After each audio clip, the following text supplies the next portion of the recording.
It's the Odd Drunk Podcast, a very strange podcast. The drunkest show in the world. It's Jackson and Colton talking out of their ass. We don't care as long as drinks are poured. Sometimes we have our friends here. We will talk about anything.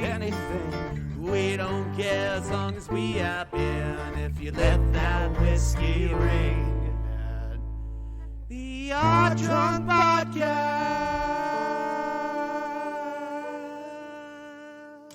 Hey everyone.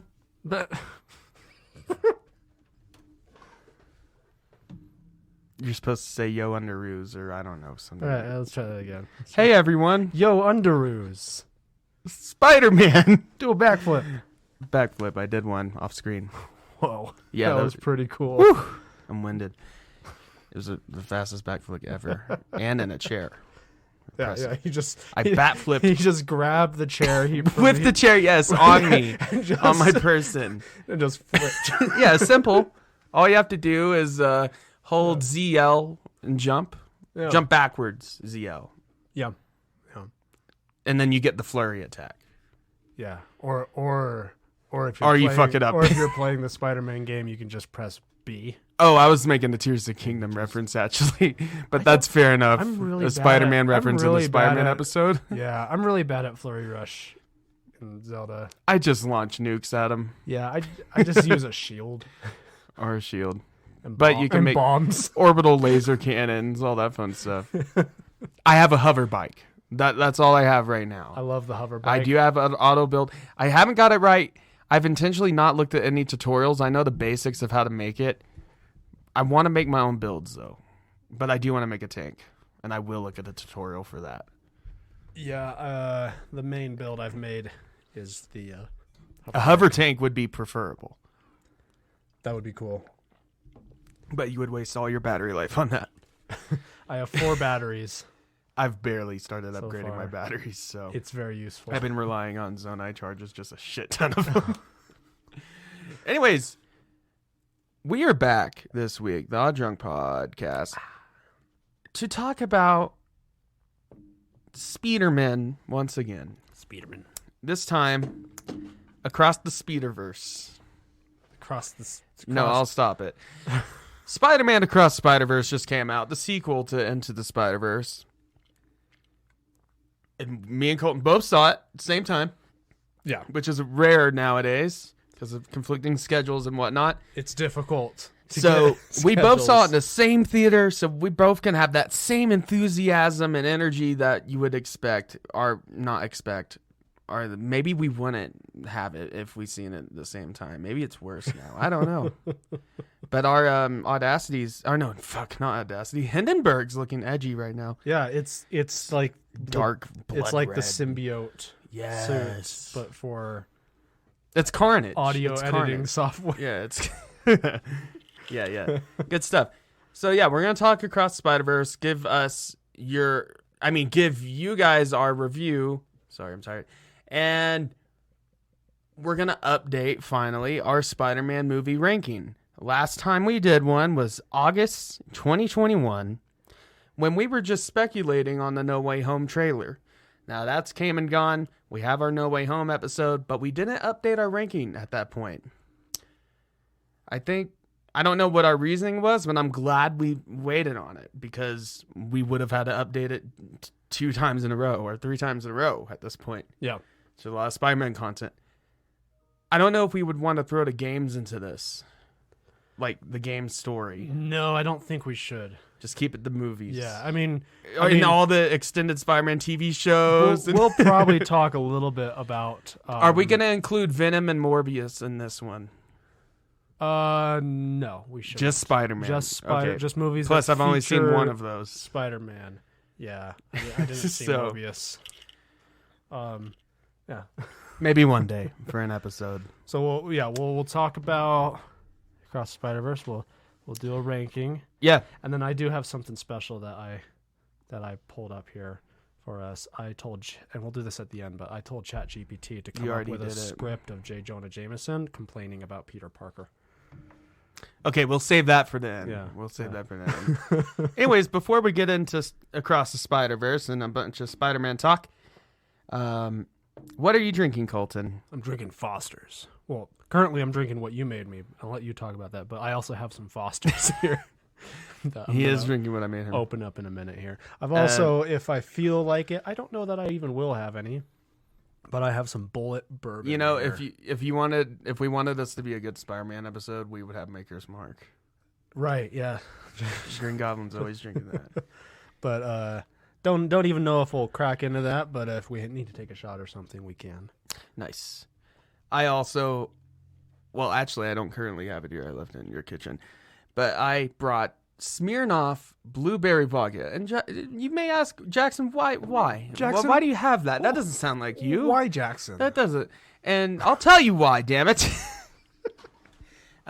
We actually won it at Star Wars Trivia Night at one of our local bars. Yeah. And we won gloriously by 1 point. It was close. Yeah. It was really There was close. some tough but we competition. won fair and square. Yes. And there wasn't any questions in there that I felt like we got gypped on. I think they were all good questions because sometimes There was they one, get things wrong. There was one. Well, you know, the host, they're not an expert on. No, they trivia just find it topics. online like us. So mistakes happen. There was one question which was misleading and slightly wrong, but we still got it right due to process of elimination on what we thought they were trying to ask. Yeah. But yeah, blueberry Smirnoff vodka, we won it, and it tastes real good because one of the bartenders, Matt, I believe, right? Yeah. Recommended that it tastes good with a lemonade. Yeah. And it sure does. And, it's like a blueberry lemonade. You know, That I gets you am drunk. very weary of flavored liquors in general, but I do think the blueberry with lemonade is pretty tasty. Yeah, it works good. Yeah, it's nice. I also got Pacifico, tried and true. I don't think we've had it a lot on this podcast. We've had it recently, Yeah, it's been but it's been a fat minute since I've been into Pacifico. it's pretty good. You know, It's either Pacifico or Modelo for me. I generally go towards Modelo, but Fair. I think they're pretty equal. I mean, you know, it's blue versus yellow. I like basically. Pacifico's. I like their design. Yeah, it's very it 70s. It feels more appropriate for sitting on a beach or something. Yeah. Yeah, Modelo feels more. backyard barbecue type of. Yeah, backyard barbecue, junkyard barbecue. Yeah. What's a scrapyard barbecues? Yeah, grilling some flank steak on your scrap, this type of your thing. scrap metals. Yeah. Rail yard. Yeah. Rail yard. Dad, is Modelo good on the rail yard? Imagine he He answered. probably legally can't answer that. Yeah. Anyways, We're just gonna let you guys imagine. just imagine what he would say. He may recommend a different beer. Yeah. We'll see. PBRs are actually not as bad as I thought. Yep. Okay. It did the thing or it didn't do the thing. I don't know. This podcast mostly happens in post. Yeah. If I even remember to. Colton makes this happen. Everything we're recording right now doesn't even end up in the final. I don't know how he does it. I think he does an AI of me or something. Yeah. Yeah. Anyways, before we get into talking about we sit around for a couple hours and talk, and then I just get an AI. and then you just throw it out. Yeah. I'm not even recording right now. Well, you're a liar because I see that you're recording, Colton. Yeah, but it's a new version of Hindenburg. You don't know what it's supposed to look like. That's true. It could look really different. Anyways, before we get into talking about Across Spider-Verse, so we did what we're drinking. We also have our new bit. Bring in something you want to talk about, Colton. Oh. Get your tangents out. I got a haircut today. Oh. Yeah. It did look cleaner, yeah. Yeah. There's not much that's been going on. I've just been playing. Colton got a I've haircut. been playing Zelda. I played some Spider-Man last night. Nice. I have been playing Spider-Man again just because, I watch a movie and I'm like, I want to play Spider-Man. Yeah. I booted up Miles Morales, unmodded vanilla. And honestly, vanilla, very good. Still really good. Yeah. The swinging is slower than I would like it, but it's so dynamic and with the animations and the combat, and like you can wear the Into the Spider-Verse suit and like have the 24 frame per second thing going on and everything, and that's fun. I've been playing Tears of the Kingdom, been playing Doom Eternal, a lot of that, almost done with the campaign, got all the Crucible keys, or the Empyrean keys. Nice. So you can get the Unmaker from Doom 64. Yeah. Been playing that. Been playing Tears of the Kingdom. But I found another game to sink my life into, what life I have left. I bought it. I did it. What? Diablo 4. I saw it was getting nice. rave reviews, and I was like, you know what? I've been playing a little bit of Diablo 2 Remastered, but I was like, I want a new isometric action RPG. Yeah. And after seeing that Diablo 4 is like, wow, maybe, Diablo Immortal, as cursed that is, all the microtransactions it brought in and all the money it brought in obviously helped go into the production of Diablo 4 proper, this game. Yeah. It's one of the most immersive ARPGs I've ever played. Wow. And I'm not a huge fan of those games. Yeah. Even other Diablos. Like, I get it. I get the grind. And I think I talked a little bit about this before, like, grinding just for the sake of grinding. But this game just feels so fluid. It's so beautifully, the environments, it almost, maybe a lot of hardcore Diablo fans won't like me saying this, it feels like its own thing. Like, it's in Diablo, you have the base classes like Necromancer, Rogue, Barbarian, that kind of stuff. But it feels like a proper, like, just kind of, not reboot story-wise, but game-wise. Right. The way they have it mapped out and the way it flows and the game design, it's all open world now. Ooh. Huh. You don't you load into dungeons and stuff, but like you just seamlessly go from one region to the next. That's pretty cool. And it's well designed, and it feels like an open world game, even though it's Diablo. Yeah. And Diablo's a classic, but it was desperately in need of kind of an and this is a update for a modern. This is honestly like game the design. perfect update you could do, because it's still the core gameplay and combat and skill trees, and you get your gear and stuff, and you max that out, and min-maxing, all that stuff. There's But certain games but it doesn't feel casual. Yeah. And also, get it on PC if you can, keyboard and mouse. That's the best way to play these games. Oh yeah. I've played Diablo 3 over 100 hours on PlayStation. Much would have preferred a mouse. Yeah. It's designed for There's that. just certain games that just you can't play it not with a mouse and keyboard. I mean, I've heard they've done a good enough job with the button mapping and stuff. I play on my Steam Deck, and I see on there under like on Steam it'll have some games. Could you even access? Can you get BattleNet on the Steam Deck?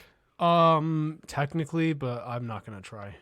But on Steam it'll have certain games where it'll say like, oh, it's not verified, but like player report says that this game is playable, and that might mean you have to modify controls or modify settings a little bit. And on those games is all the Total War games, and I saw that, and I'm like, how?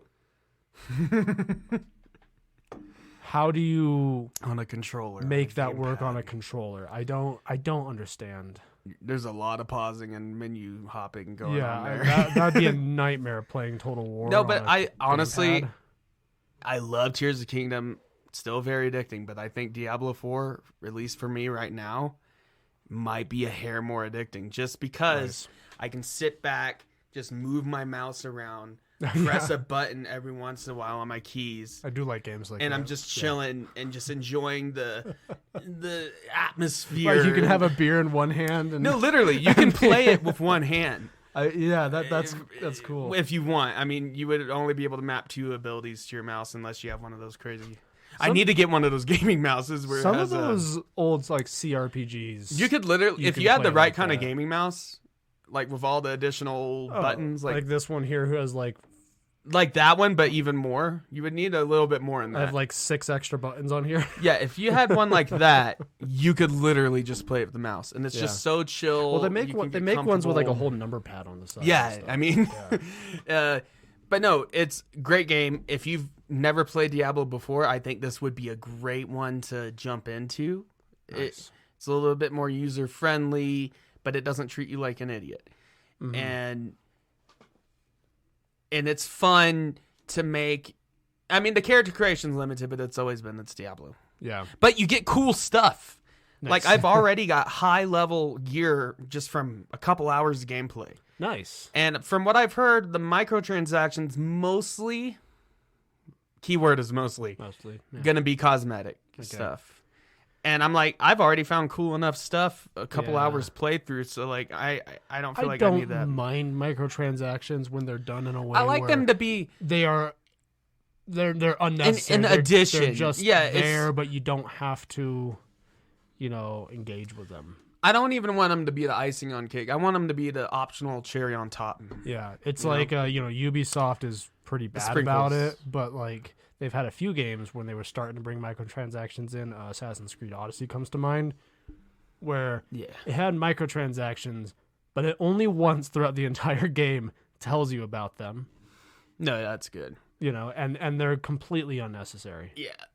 Well, I haven't seen anything reminding me or telling me about microtransactions in my Diablo 4 playthrough so far. Yeah, I prefer I don't mind that to they be there, but exist, not in your face. But I'm like, get the battle pass. if I want to, I mean, I feel like it's pay gonna be a for little season passy. if I want to buy microtransactions, I will go out of my way. Well, it's to find Diablo that. 4 is definitely going to be season passy at some point. We're like in the launch, obviously, preseason stuff, just base campaign stuff.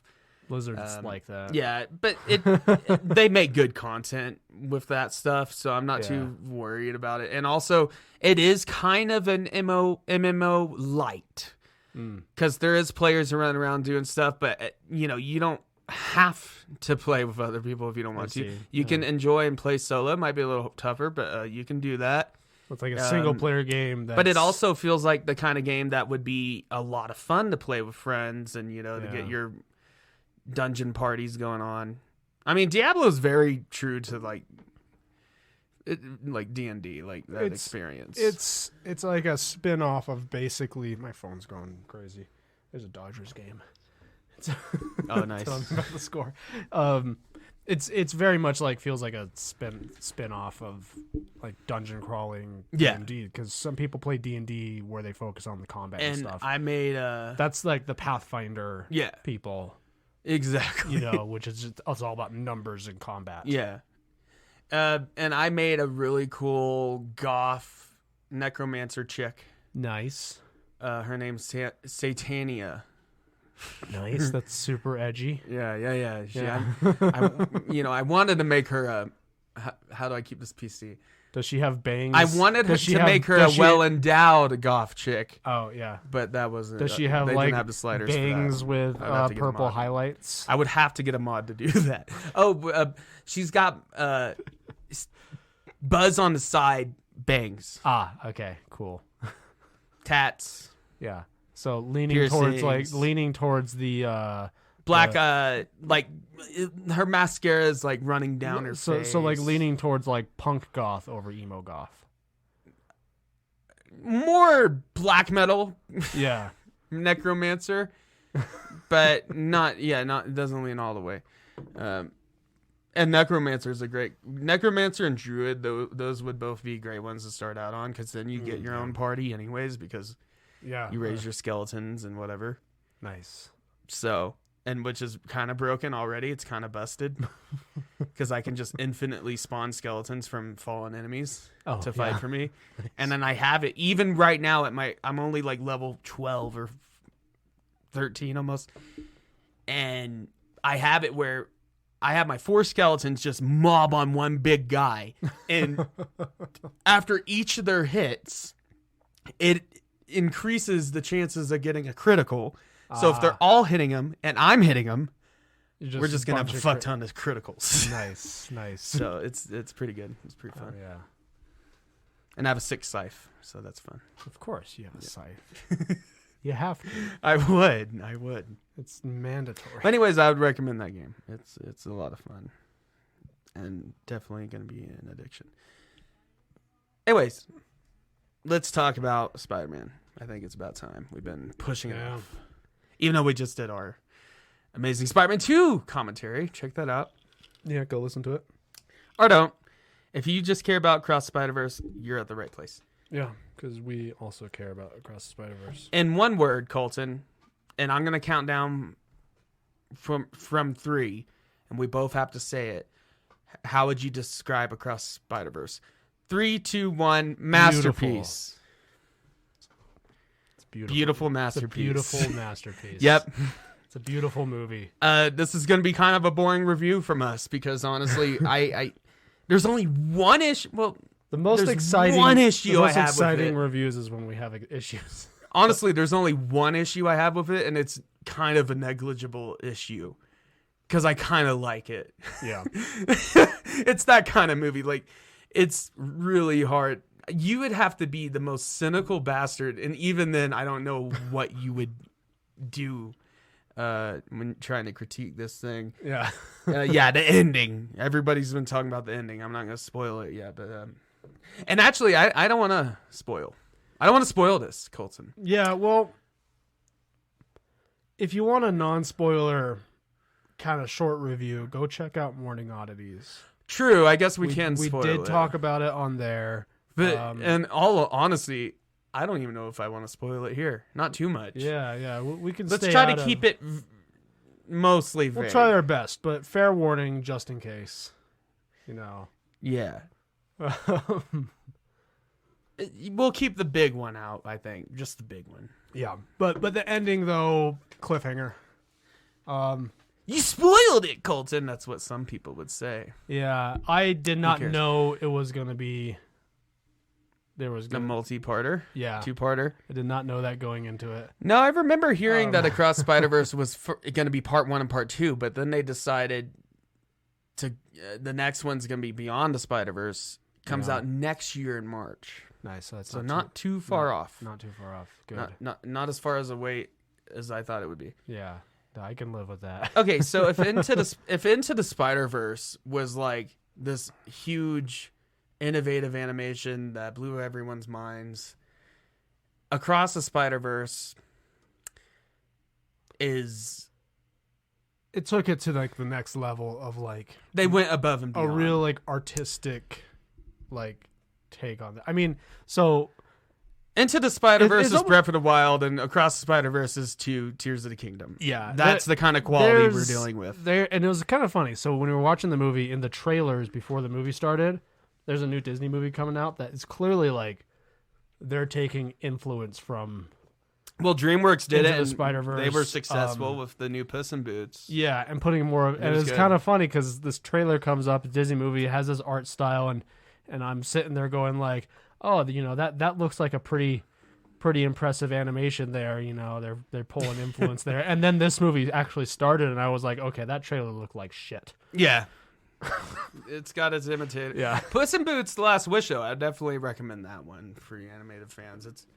Well, It makes me interested to see if they're going to do the it's Shrek kind of movie. proved, I feel, to that in this 3D animation can be just as artistic as Well, like the motto when they were making Into the Spider-Verse was, if it isn't broken, break it. yeah, and They you went know, away from realism. It's not the only 3D animation to ever like try to be artistic. I mean, there's is it on Netflix? Love, Death, and Robots. That one I would also was a recommend. very impressive. You know, This one kind of sits in a weird place. I would also recommend Undone on Amazon Prime. And it's basically they filmed the whole thing, and then they had actual artists. They do 3D render stuff, of course, on some parts, but they had artists do oil paintings, Oh wow! and it's all like an oil painting. And Bob Odenkirk's in it, Huh? and he plays the girl's dad. Well, they did. But it's really cool stuff. They did a movie quite a few years but back. it's a whole show. Called Loving Vincent, and it's a movie. It's an animated movie about Vincent Van Gogh, all the frames are oil paintings done in his style. His style, yeah. So they had, I think I've seen that. 300 artists or I something think it was like the that. same guys that worked on that did Undone, actually, if I'm correct. And it's a really, really cool, like, artistic take on it. But that's not 3D animation, that's... No. Yeah, that's... But you've probably seen all the reviews already if you're listening to this at this point. And yes, they're true. And, well, most of them. I think IGN actually lowballed it. They either go way too high or way too low. Yeah. And they did it again. They gave it an 8. Yeah. But it's not an 8. It's like a 9 at least. At least. Honestly, it could be a 10. Yeah. I've kind of gone back and forth on that because I truly believe there's nothing that's a 10. But the more I think about it, I'm like, I can't think of a reason it might be. isn't It a might 10. be one of my favorite animated movies I've ever seen. It's one of the favorite movies I've seen in a long time. Yeah. Animated or not. But the animation is... now, aside from the animation, we can get back to that because there's a lot to unravel there. Yeah. What makes this movie work and what makes Into the Spider-Verse work... It's Miles Morales. Miles Morales. Which, yes. It's a great subject And matter for a movie. It's just a great emotional story coming to age, and it just really hits where it matters. And it's besides all the Spider-Man stuff and all that and the multiverse, it just has a focused purpose. Yeah. Like, the multiverse stuff isn't there to make the story more interesting. The story makes the multiverse stuff more interesting. And the type of multiverse stuff they do in this is the type of stuff that could, with the wrong writers, become very messy. Oh, easily. But they handled it really well. But at the end of the day, Into the Spider-Verse was like this, and this one continues this of, there's all this stuff going on, but it's really the stories about Miles and his relationship with his dad, and with learning to be himself, and all these themes, but it's all about his own personal struggle. And everything else just serves as a way for him to learn and to grow. The multiverse is in service of the story. Yeah. Not the other way around, which is often the case. Yeah.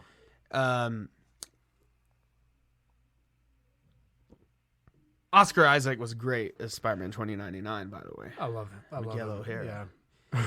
And Haley Steinfeld returned as Spider-Gwen, which she gets a way bigger part in this one. I love. She's practically a main character. I loved her part in this. The sequence towards the beginning that's focused on her is fantastic. Just, amazing! I was watching that, being like, "Damn, I could watch just a whole movie." Her universe, that's Spider-Gwen. This is cool. And if you think this is a spoiler, I'm sorry. You shouldn't even be listening to this then.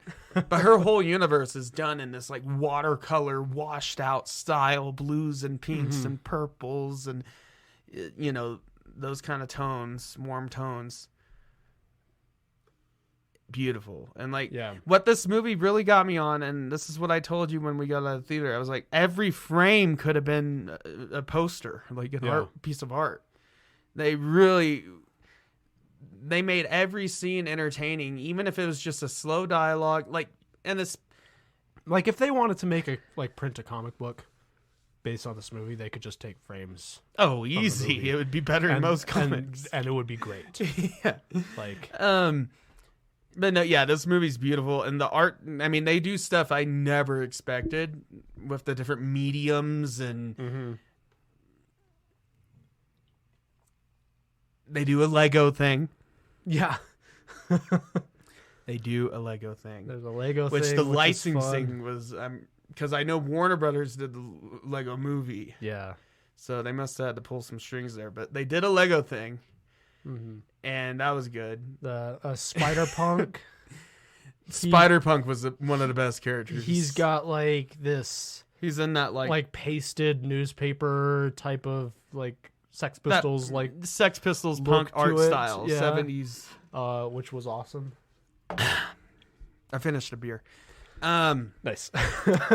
No, Spider-Punk stole the show. Yeah, in his first appearance, I really, really liked Spider-Punk. Spider-Man India. I mean, I've been I've been running around in the Spider-Man game as Spider-Punk. Nice. It's just like, That's that always was a great cool. option with the guitar ability and everything. Yeah. Man, it's hard to critique. I mean, it's hard to I do a think review all when the you're voice just gushing actors over were it. fantastic. Yeah. in it. I mean, so Spider-Punk, I forget the guy's name. He was in Black Panther. He is the border guard guy in Black Panther.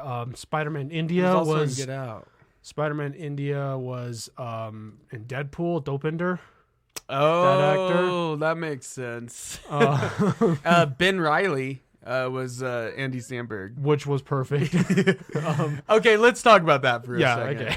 okay. Scarlet Spider, the Clone Saga is like a big meme within the Marvel universe because Marvel took a big swing and a miss. Yeah. I mean, But we did get a cool character out of that. Ben Reilly, Spider-Man, Yeah. Scarlet Spider. And in the movie, he's animated just like a cel-shaded. I love I think I like his look the most, maybe. yeah, no. Just because it looks straight 90s. it looks like comic. it was pulled Just- right out of a comic book. Yeah, that just one. pulled right Like, out. But his character is just an idiot. And He's all he like about- goes to, he He's goes all in the about just alley, he's like, look at my well-defined muscular physique. investigate the alley. I'm in alley. Like he's narrating himself. Yeah, Is the great funniest stuff. It's great. There's also, I'm not gonna now. Let's not spoil this. Yeah. But there is live action references. Mm-hmm. Let's put it this way: like No Way Home connected all the movies together. This is also connected. So I Because want. it's the Spider-Verse. I kind of want to say something. So in this, and this isn't a spoiler because this was confirmed in Into the Spider-Verse. So Peter B. Parker in these movies, according to these movies, is Earth 616 Spider-Man. Is he? He is. Yeah. And it was, I think it was So comic book. yeah. So it was hinted at, and Earth 616 is considered kind of like the mainline comics. Which it gets a little fuzzy. so- It gets a little confusing because but the MCU has claimed itself as 616. Yeah, so that's it's where- not. That's where I'm going with this. So the MCU is. They even say it in the movie. Spider-Man 29's like, yeah, Earth 1999. don't get me started on Doctor Strange and that little nerd from Earth 199999. Yeah. So Yeah. So, but that's what the where I MCU was is. going, I kind of just liked this because this movie's just Sony, not working with Disney Marvel. It's an association. Yeah. So they imply in this that the Peter B. Parker is Earth 616 Spider-Man, and I think they confirm it. It's in a brief shot. They actually put it on screen in this movie. I don't know. It's a little fuzzy though. It's a little No, it's on this. It's because confirmed. they in this have movie. the comic Spider-Man in this though. No, but they confirm it in this movie. This Peter B. Parker is when they go. They show on like the watch thing. Yeah. They show Earth 616. Okay. And the fact that they do that, they refer to the MCU as Earth 1999 or whatever it is, implies to me that the MCU canonically in the Spider-Verse is like the really conceited universe that thinks they're the main one. Oh yeah, definitely. Which I love. Well, because there's been a lot of because it was originally this movie's kind of It was- underhandedly going, no, you're not. it was never stated explicitly in the MCU before, but like on all the wikis, it was classified Earth 199999. Yeah, and then what was it? Far From Home, they say 616, or I think Or they Doctor mentioned Strange, 616 as early as at some Thor: point. The Dark World. Oh, really? Huh. Yeah. So, but I kind of just like that because it was kind of this underhanded, this movie going, you're not the main universe. Right. Like, The main universe is the you can comics. you can pretend you're the main universe. That's what started it. but you're not. But we get 60 Spider-Man again. Yes. Spoiler: we get an appearance from Spectacular Spider-Man. That was Same fun. voice actor. Yeah. Great You stuff. get a very quick cameo from the PS4 Spider-Man. Actually, so I saw something about this. So when in the movie, Miles drops in and Genki's in his room playing a game, and he's playing, He's playing Spider-Man. but it's not Spider-Man. 1. It's not Spider-Man PS4. Is it Spider-Man It's PS5? been confirmed as Spider-Man 2 Oh, PS5. So there's a little sneak peek. So we actually got gameplay footage Wow, that's cool. of the new one. And for some people that got to see the pre-screenings, that was their first time seeing gameplay footage of Spider-Man 2. Damn, that's cool. Before they did the reveal of the symbiote and everything. But I remember because I was sitting next to my girlfriend, and when they passed by the PS4 Spider-Man, and he has a brief line. I was like nudging her, being like, it's him. Of course, I'm playing that on a Steam Deck, not on the TV. She doesn't know what that game looks like. But yeah, and he's referenced as the Insomniac Spider-Man. It Nice. gets really meta. But no, I mean, I don't know what else to say without spoiling anymore, because I really don't for you guys for this one. This movie's too good to spoil that much. Yeah, I mean... It genuinely, and I've had time to think about it, I mean, it is just a beautiful movie. Like Colton said, it's one of the best pieces of Spider-Man media I've ever seen. And honestly, we've talked about, I think in the Morning Oddities, but we talked about how there's only been a few animated movies nominated for Best Picture. Yeah. It was Beauty and Beauty the and Beast, Beast, Up, and Toy Story 3. Toy Story 3, interesting. Yes. That one? Yeah. I mean, when they were about to die in the furnace, that was pretty good. Yeah. It's a good movie. They got my emotion. Good movie. This movie obviously should win Best Animated Picture. I mean, I don't know what the fuck else is going to compete with it.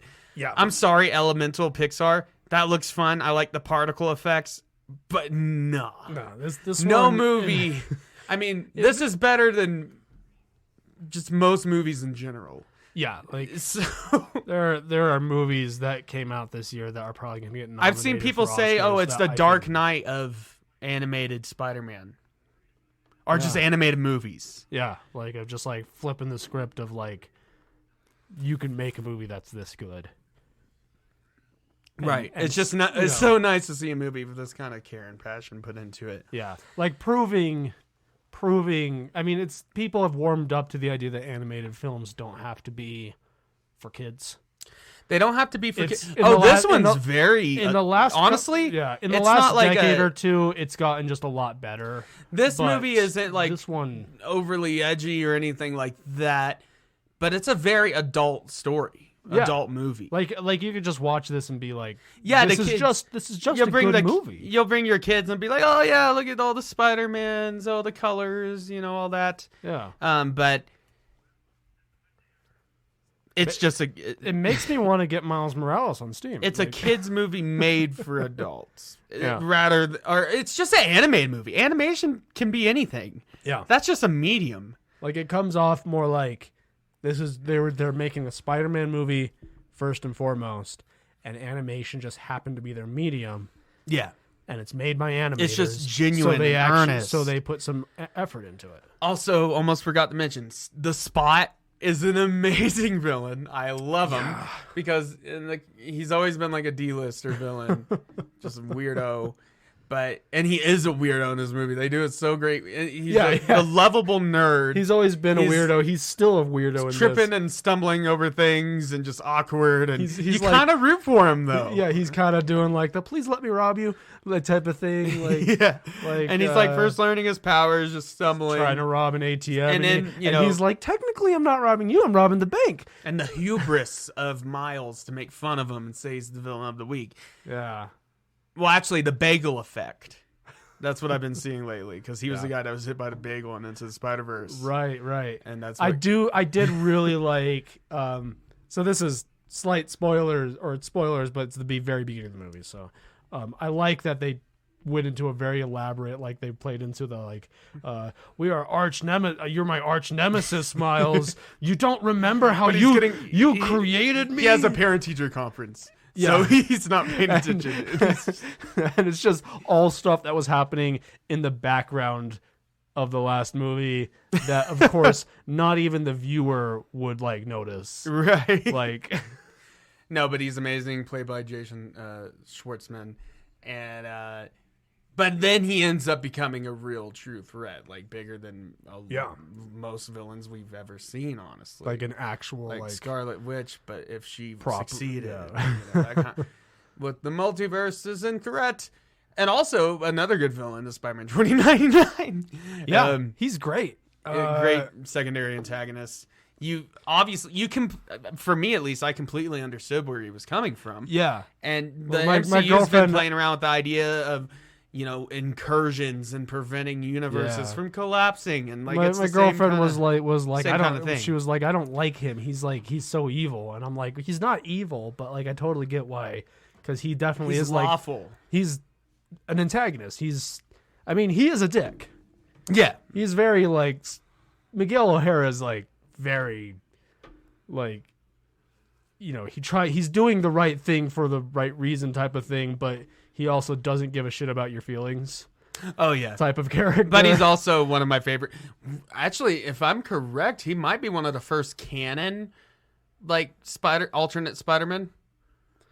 Possibly. That's not in the 616 universe, like another person in that universe. But when the 2099 universe started with Spider-Man 2099. Yeah, because came out in the early 90s. I mean, there's other Spider-Man before that are like now are kind of considered canon alternate Spider-Man, but this is the first in real life history of them officially saying this is an alternate universe. Yeah, and I've always liked 2099 Spider-Man in Marvel Comics. I think he's awesome. I love his suit. Oh yeah, great suit. Yeah. But yeah, it's just a great movie. You got to watch it. Go see it. I do like when Miles meets him and he tries to like be buddy with him, be like, it's speak Spanish to him and stuff. Oh yeah. But no, he's weirdo future vampire Spider-Man. Yeah, and I also like that the weird vampire thing they only hint at. Right. They never they say it once. Well, he's got he's got venomous fangs or something like that. There's one scene where you briefly see his fangs. Yeah. And then there's another scene where someone briefly, like in an off comment, mentions that he's like a vampire, and Miles is like, "Wait, what? What? Right? Did you just say he's a vampire? Excuse me." Anything else you wanna? There's nothing else really to talk to without getting into like heavy spoiler territory. And I don't want to do that here. Yeah. Go see the movie. It was outstanding, beautiful. Masterpiece. I mean, I'm gonna be buying this movie as soon as it's out on buying DVD. It on Blu-ray, and watching it over and over again because it's just so good. Yeah, and it's a longer movie. It's like 2 hours and you know what? This movie 40 minutes, 2 hours and 30. Yeah, it's a long movie. That's a long animated movie. Yeah, but it never felt that way to me. And by the time it ended, I was like, oh. No, I wanted more. Yeah, I was. Yeah. I didn't know. I was salivating for more. I didn't know that it was going to be a two-parter. I will say there was a lot of moments in this film where it felt like it was going to end. Yeah. Like there's so many huge climactic epic moments in this movie, even in the beginning. And also we forget to mention a lot of times the score. Oh yeah. The score was beautiful. Man. And I'm talking about the score. Yeah, the soundtrack was cool. Cool stuff thrown in there, but the score was just so grandiose and just it just fits so well with what was on screen, with the art and what I'll say is also with the cliffhanger they picked. There was quite a few times where it feels like it's about to climax, but they picked a really good spot to have a cliffhanger because the way, without spoilers, the way they set up for the next movie. If done right, it could have a situation where the next movie has a distinct feel from this movie even. Right, and the only criticisms I've seen is the cliffhanger, the ending. Yeah. Because it didn't feel finished. But it's definitely one of the boldest cliffhangers I've seen in a long time. Like they said this was the Empire Strikes Back of Spider-Verse, but even that still had a relatively okay ending for our heroes. It wasn't, yeah. It wasn't. We weren't guessing what was gonna happen next. Yeah. Now it kind of ended. You knew Luke got his hand cut off, and Darth Vader was his father. You knew all those things. We're at a point with this movie where there's a lot we don't know, but a lot of questions. What I will say is that my final thoughts is that if the next movie is in the same tier of these first two movies, We'll have like the best Spider-Man trilogy. this is going to become Like definitely. in my top 5, probably my top 3 movie trilogies of all time. Oh, easily. Like, I mean, I'm the type of person that like at least once every 6 months, I binge all the Lord of the Rings movies in one sitting. It's right up there with I that. binge all the Indiana Jones movies in one sitting. And Yeah, if the that's funny you next say movie that, is because- kind of the similar tier, even if it's like maybe closer to Into the Spider-Verse and not quite, and this is the high, but still like in the same tier, this is going to be in my top 3 trilogies of all time. Oh, easily. Like the type of And movies that honestly- I'm gonna like once every 6 months hit you up and be like, do you wanna binge? I think the Spider-Verse trilogy. Right. I think this would be a great episode idea to try to. We could do like it on both spectrums. Mm-hmm. Think of your 1 out of 10 movies for the bad ones, Yeah. but then also try to think of your 10 out of 10 movies. A movie that you cannot critique. Yeah. And this is one of them. And I would also, thinking back on everything, I think Raiders of the Lost Ark might be one of my 10 out of 10 movies. I watched that again the other day, and yeah, I mean, I hadn't watched it in a while, but it just confirmed that yeah, Raiders of the Lost Ark is one of my favorite movies of all time. But I heard Dial Destiny's no so good. We'll But I'm see. still watching it. No We're one's go- stopping me. We're gonna watch it. I'm gonna wear my Indiana Jones hat. Yes. I don't own one, but I I wish have one that's if- kind of like If it. I owned an Indiana Jones I have hat, a- I would wear it. I have an Indiana Jones inspired fedora. Close enough. We're gonna be the nerds at the theater who are like dressed up in costume With our whip. and And a you- gun. and Just a gun. you Don't can do be that. sure. Yeah, don't bring a gun. Don't. But you can be sure we'll talk about that one second. And don't shoot a guy when he's trying to have a sword fight with you. Yeah, don't shoot a guy because you have to take a shit. Yeah. Because that is what happened. Yeah. Anyways, Across Spider-Verse, see it now. Stop listening and just see it. Go watch it. And also it's been doing great, like box office wise. It's Good. outdoing the first, because when Into the Spider-Verse came out, no one knew what it was going to be. No one thought it was going to be good, because the last movie Sony did was Emoji Movie. And we somehow, from the same animation studio, we get a masterpiece. We get a shit post, and then we Yeah. get a masterpiece. Yeah, essentially. I mean, Sony's basically before Into the Spider-Verse happened, they had been known as a movie studio who their animated movies were at best mid. Fine. Yeah, just okay. And then they came out with Into the Spider-Verse, which was like genre defining. And it's like, well, okay, hold on, where the fuck did Well, this come now from? all the big studios like DreamWorks and even Disney, like you said earlier, are going to that style. Yeah. These stylized, kind of cartoony, but still 3D things. Well, it's like, I think it's a good thing because Puss in Boots looked like an oil painting for the most part, and then it Yeah. had those 20 frames Well, per second moments. I think that's a good thing because it's proving that the 3D style of animation, which is in many ways easier for Yeah. studios to do, way more cost effective. they can still be artistic. with it. Exactly. Which is what I want. We It's- were in the era for a long time where animated movies, and we're just trying to go more realistic. And Yeah. they just started losing any where kind of... Disney and Pixar were doing really well because they weren't going realistic. But then they started going that way. And Yeah, but they started kind of losing- backed off a little It started bit. losing any kind of the soul. It's like, Yeah. why is it animated anyways? Like, just make it live action at that point. yeah, no, and I With think a little I think it's CG. great because I love animation. And animation's back, baby, in a big way. Because, I And this mean- movie's made... Now, I haven't looked up the recent reports, but its opening weekend, it made over 120 million domestic Yeah. and over 200 million worldwide, Wow. which is nice. already outpacing the original, which only made like 350 total. Yeah. So this is, and why do I think I mentioned this on the Morning Oddities. I feel like I'm repeating myself, but you guys probably don't listen to that. And if you do, good. What do you think? No, not Anyways. good. Go listen to it. we need the downloads. Morning Oddities, morning short form show. Link tree. Anyways, you know the deal. It's there. It's on top, actually. It has our logo and everything on top.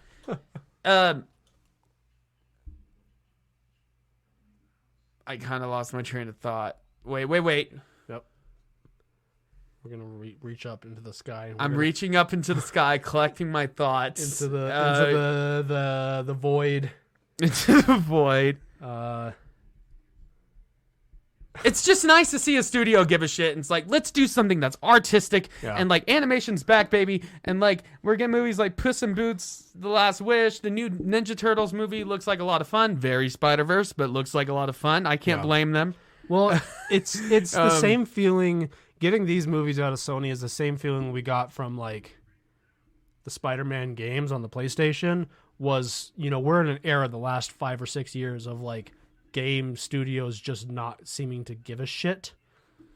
Yeah. So when you get a game like the Spider-Man games, or Nintendo putting out stuff like Tears of the Kingdom, Rockstar putting out like Red Dead 2, even Diablo 4, you Blizzard, get these games that come out where you're just like, finally, Blizzard, a studio who seems to give a shit. Well, I don't think Blizzard really gives a shit, but hey, at least they used all those microtransactions from Diablo Immortal to make a good game. Yeah. Thank you. Don't you have a phone, Jackson? If it takes that sacrifice to get good don't you have a phone? Just look it up.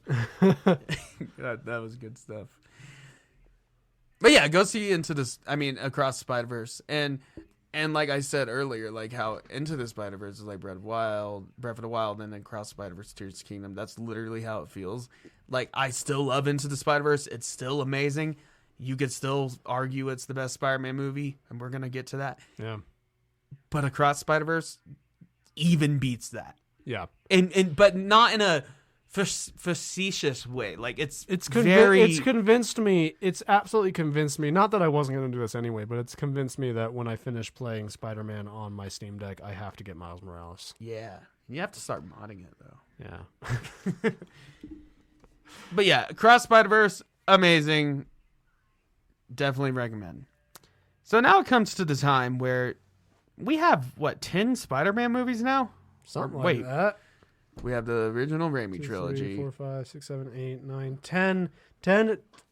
8 live action and then 2 animated. These theatrical animated ones. Yeah. Okay. Yeah. So in our previous ranking, let's go over it real quick. Okay. On our Spider-Man episode or whatever it was called back then. Too many Spider-Men? I don't know what we call it. Itsy Bitsy Spider-Man? Oh, that's what it was. Yeah. Pulling that from the cobwebs in the back of my mind. So here's our previous ranking, and is this the exact ranking we did? Because it's kind of fucked. Anyways, I don't remember if this is the exact one, but this is how I was disagreeing on a couple. This is how I posted on the Instagram. First, we have the Amazing Spider-Man. We put that at the worst, which that's definitely going to change after recent rewatches. Yes. We have Amazing Spider-Man 2. I think that was something we heavily disagreed on between you and me. Yeah, because I remember arguing for the first one, and you were like, no, it was boring and whatever. I don't remember what you said. I remember arguing for the Amazing Spider-Man 2 to go above. Yeah.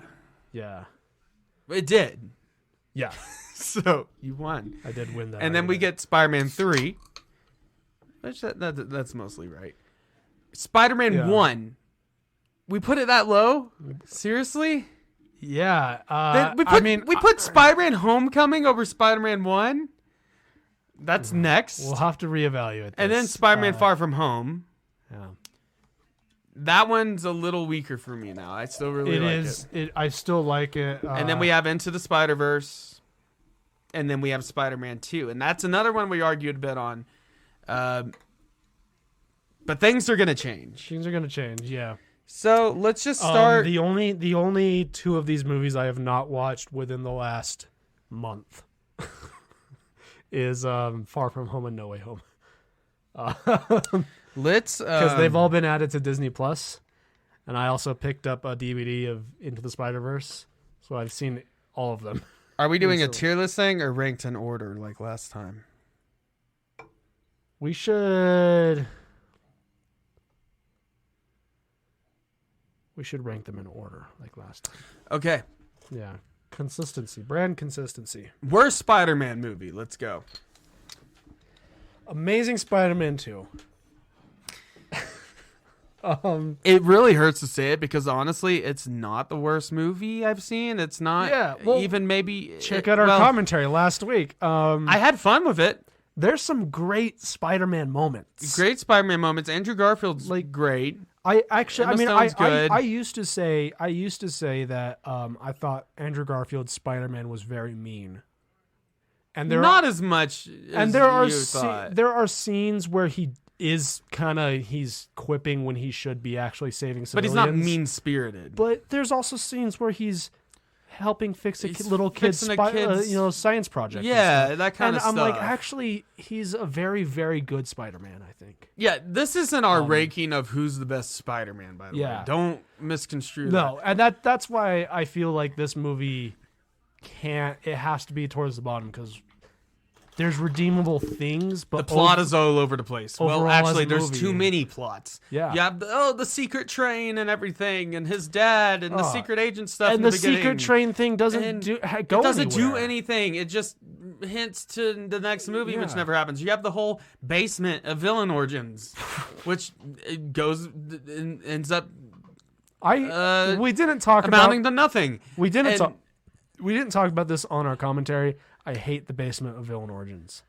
Right, yeah. Because it it's- implies so the thing that makes the best Spider-Man villains so good is it that implies Dr. Octopus just put on the bat pack. yeah, like- it's what makes the best Spider-Man villains are the ones who are people who were either They're scientists. They were They're trying to either do something good for the world. yeah, they or, were you either know. good guys or at the very least morally questionable but not bad guys, and they were turned crazy. Yeah, exactly. You know, But no, you just speaking strap of on a bat pack. Norman Osborn with Yeah.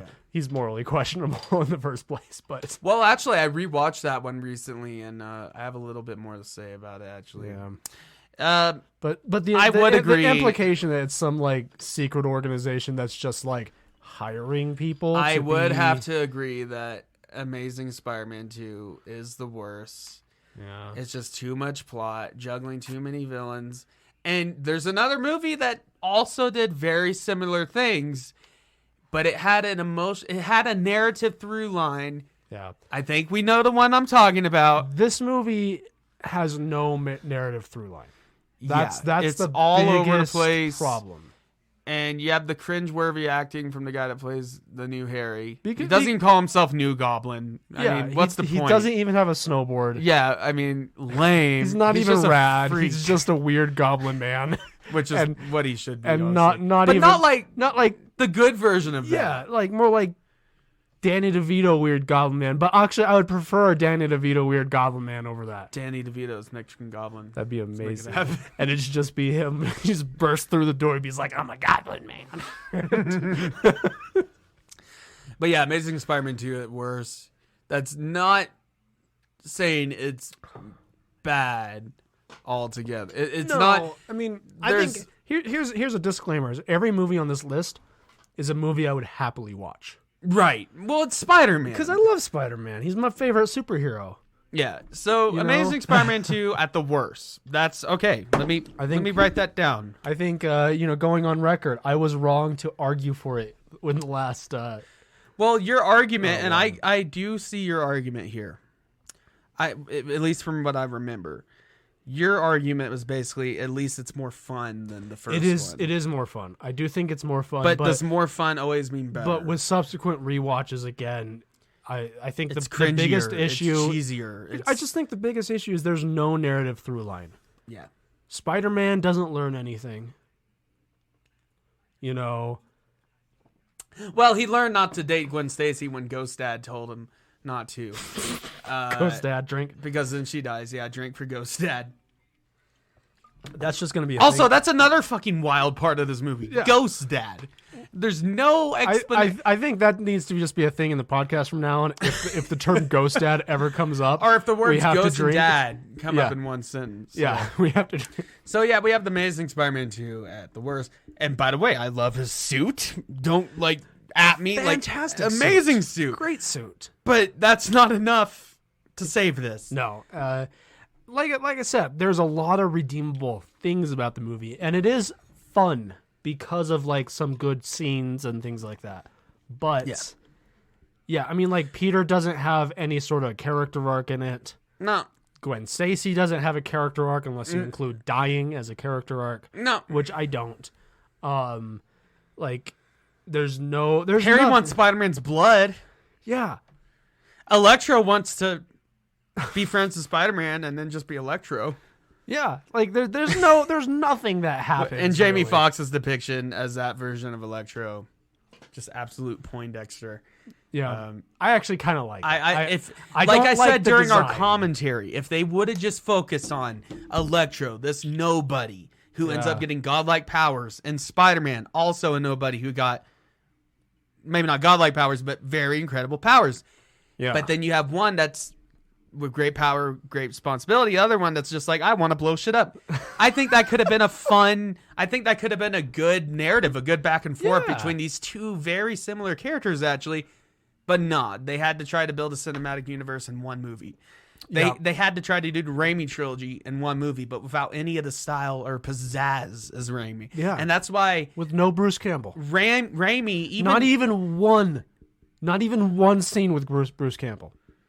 no Yep, that was the biggest mistake. automatic fail. Yeah, we've been side note, Okay. and this counts as a tangent, but it's okay because it's the first one for the episode. Okay. My girlfriend has been watching Burn Notice a lot recently, and I've been watching it with her. And Bruce Campbell is a main side Nice. character in that, Nice. and it's fantastic, and I I'll love have to it. check that out. It's a decent show. It's a procedural cop show. So if you're into those types of shows, which I happen to be, kind of, it's my weakness when it comes to TV Guilty shows. pleasure. Is procedural cop shows really suck me in. What would we put next after Amazing Spider-Man 2? So we have the other one, Amazing Spider-Man 1, but I don't think I would put it there. We also have Spider-Man 3, which is the next candidate, but I also don't feel comfortable putting it there. controversial, because this is not a bad movie. But after thinking about it over the last 2 years since we did that last episode, or year and a half. Far From Home. It's good. It's But hard because it does have a lot of good Spider-Man moments, like with him and Mysterio. And it has visions. some really good Spider-Man But it's movies. so MCU. It's like, I don't know. I think that's exactly the problem. It lacks so personality. It's so dependent on. I mean, I think it does have a personality, but here's the thing: there are certain things that I feel make a Spider-Man story feel like a Spider-Man story. You have Spider-Man getting chaperoned by Nick Fury in this one. Yeah, You have all that stuff going on. You have Mysterio, who's more of an Iron Man villain. it's this one. and then there's the stuff He's like directly in connected to Iron Homecoming, Man. people complained about how it's reliant on Stark tech. This is that, but exaggerated even more. Yeah, There's and a lot also more of I that think stuff. with Homecoming, yeah, it was a big swing to put Iron Man as like his mentor in that one. Yeah, but I think it worked it out. made sense, and also Iron Man just comes in to save his ass one time. He doesn't help him beat Vulture. In fact, he he's takes just- away his suit. And He's just like a father. it's like, if figure you're in nothing that. without this suit. This then- movie, I mean, exactly how you put it there a minute ago is, it feels the most like an MCU movie out of everything else. I think it lacks that. And by the way, soul. we're quickly gonna get to the point where it's like it's good, but it's not as good as the next one. Yeah, and we're I kind think of- we're already there pretty much. It's pretty hard. Man, Like, this is gonna be different. I'm It's- reluctant to put this here, but it's hard. I just don't see any other place it could be in this tier in this because ranking. Spider-Man 3, Yeah, but there's a lot of reasons But why I it kind- should be there. I kind of like there's Spider-Man 3. also though. a lot of reasons why it's not as low as some people would put it, because we'll get to it, but man, that's hard. But Far From Home, I will say though, the black and red suit at the end. I love the black and red suit. I love the I've been playing the Spider-Man PS4. the Far That's From I've Home been suit. rocking that. I suit love recently. with the white logo and everything. Yeah. I love the all the Mysterio illusion scenes is some of the best Spider-Man stuff. Oh, I mean, dude, the scene where he's like in the parking comics. garage and he's being tripped out by Mysterio and Yeah. he uses his spider sense to get through it is fantastic sequence. But honestly, out of the Tom Holland trilogy, and maybe we'll change our minds again because that's how human beings work Yeah, when we do our commentaries. But out of the Tom Holland trilogy, because the we movies, are those are up next on. they are up next. Commentary. The movies that I've seen the most is Homecoming, and then by a long shot, No Way Home. Yeah. Same. But No Way Home didn't. It's also MCU-y, but it redeems itself in the third act. there are things about No Way Home though that make it feel not as MCU-y as this. Yeah. And we'll get to that when we talk But about Far that. From Home is a little too MCU. It is. It's just It's not a focused Spider-Man story. it feels as like, much. it just feels like an MCU movie. Like kind of like how Captain America Civil War has the Captain America like logo on it, but it's really an Avengers movie. And Captain America's still got great moments in that movie. Yeah, That's it's nothing. great it's movie. still great, but it's an Avengers movie, let's be you honest. can't avoid that. And Spider-Man Far From Home feels like it almost was an Iron Man movie, but they're like, oh yeah, he's dead, so let's put Spider-Man in it. Yeah, that's That's kind of what it felt like. Yeah. Because Mysterio, his whole origins was from hating Stark. yeah. Yeah, they have the kid from Because Stark called his technology barf and whatever. yeah, and the kid who from Christmas a Story is in it because he was in he was in Iron Man 1 and now he's in this, and So it feels more like an Iron Man movie, but they're like, oh shit, we don't have Iron Man, let's put Spider-Man in it. yeah, All right, pretty much. TASM 2 It feels Then Far From Home. weird putting it so low on the list because it's actually still really good. because it is a really good movie, but I just see no other option. But if you're basing it on Spider-Man story factor, Exactly, it does sit low. yeah, because it's practically based like you said, it's basically an Iron Man movie but with Spider-Man instead of Iron Man, Yeah. which is fine. And he even does the Iron Man thing where he builds his own suit and listens to AC/DC. yeah, which I liked. So good- and Happy good scene. Hogan's in a lot, which I Yeah. love. But Yeah, I love it Happy does Hogan. feel very Iron Man. Side note, I With want all the I Nick want a Happy Fury- Hogan movie. With all the Nick Fury stuff and all the Mysterio's basically an Iron Man villain in this universe and all that, and the international global trotting through Europe, yeah, it does feel like an Iron Man movie. Yeah, But so, they just threw Spider-Man in. so that's. I think we So are by in agreement. default, it's not a good Spider-Man movie. Yeah. It's a good movie, good movie, but not Just- a good Spider-Man. It just doesn't work the way the other ones It doesn't do. make me feel that It's it's the get up and most- do it yourself. It's the most out of place. Yeah, out of it all is the out other of place. ones. Next, so hold, we have hold on. We're gonna take a quick break. okay. All right. Back from my break. In our last ranking, we were really hard on the Raimi trilogy. Yeah, Honestly, we we were. were unrelenting. Considering how much I really actually love And those after movies. watching, well, so far in our ranking, we have Amazing Spider-Man 2, then Far From Home, both sequels of their respective sagas. Yeah. Are actors, because one of them's trilogy, the other one got cut short. Yeah. So next, it's either gonna be between. There's only two options here, I think. Correct me if I'm wrong. If Okay. you have a different opinion, it's either gonna be Spider-Man 3 or Amazing Spider-Man 1, right? Yeah. Yeah. That's definitely going to be the next two. Now, how are we gonna do this? Because This is a Amazing tough one. Spider-Man 1 is a true good Spider-Man origin story. Yeah. Yes, it's wet and greasy, and yes, he's a little rude. And but- he listens to Mumford and Sons or whatever that sequence is. Coldplay, Yeah, and and the skateboarding, and all that. I don't think they did a really good job with Lizard. Lizard was the weakest part of the movie, and it's kind of although- important to have a good Although I villain. do appreciate, here's a positive. I appreciate that they didn't try to give him a motive other than he wants to turn everyone into lizards. Yeah, They keep it simple. They kept it simple, and I respect that. I love listen to our commentary. It's a fun time, especially on that one. I love the whole bit where Spider-Man's like, "Oh, have you heard about that lizard thing going around?" Like, and he's like, "What do you mean? Lizards are great." I'm not the lizard, but I love lizards. I'm gonna turn everyone into lizards. And he's like, wonder who this lizard guy is. yeah, I mean, Is it the guy that's been talking about lizards this whole movie? This professor that's been working on genetic technology to give people lizard DNA? Nah, like can't have been. honestly, I think with a little bit of a different direction, a little bit of a different design, a little more of a campy feel to the whole movie, Lizard would have been great right. because Give him the lab coat. Yeah, they should have had him have the lab The coat. whole time. They should have given him a little bit more snout. of a reptilian-like face. The Goomba thing is...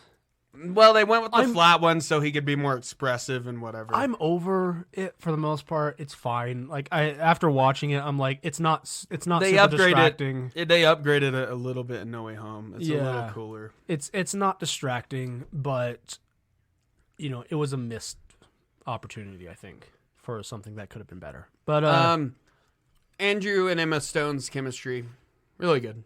it's the best in that movie. Yeah. Way better chemistry than Toby and Kristen Dunst for the most part. Aside from Spider-Man 1, they actually that one's believable on my rewatch.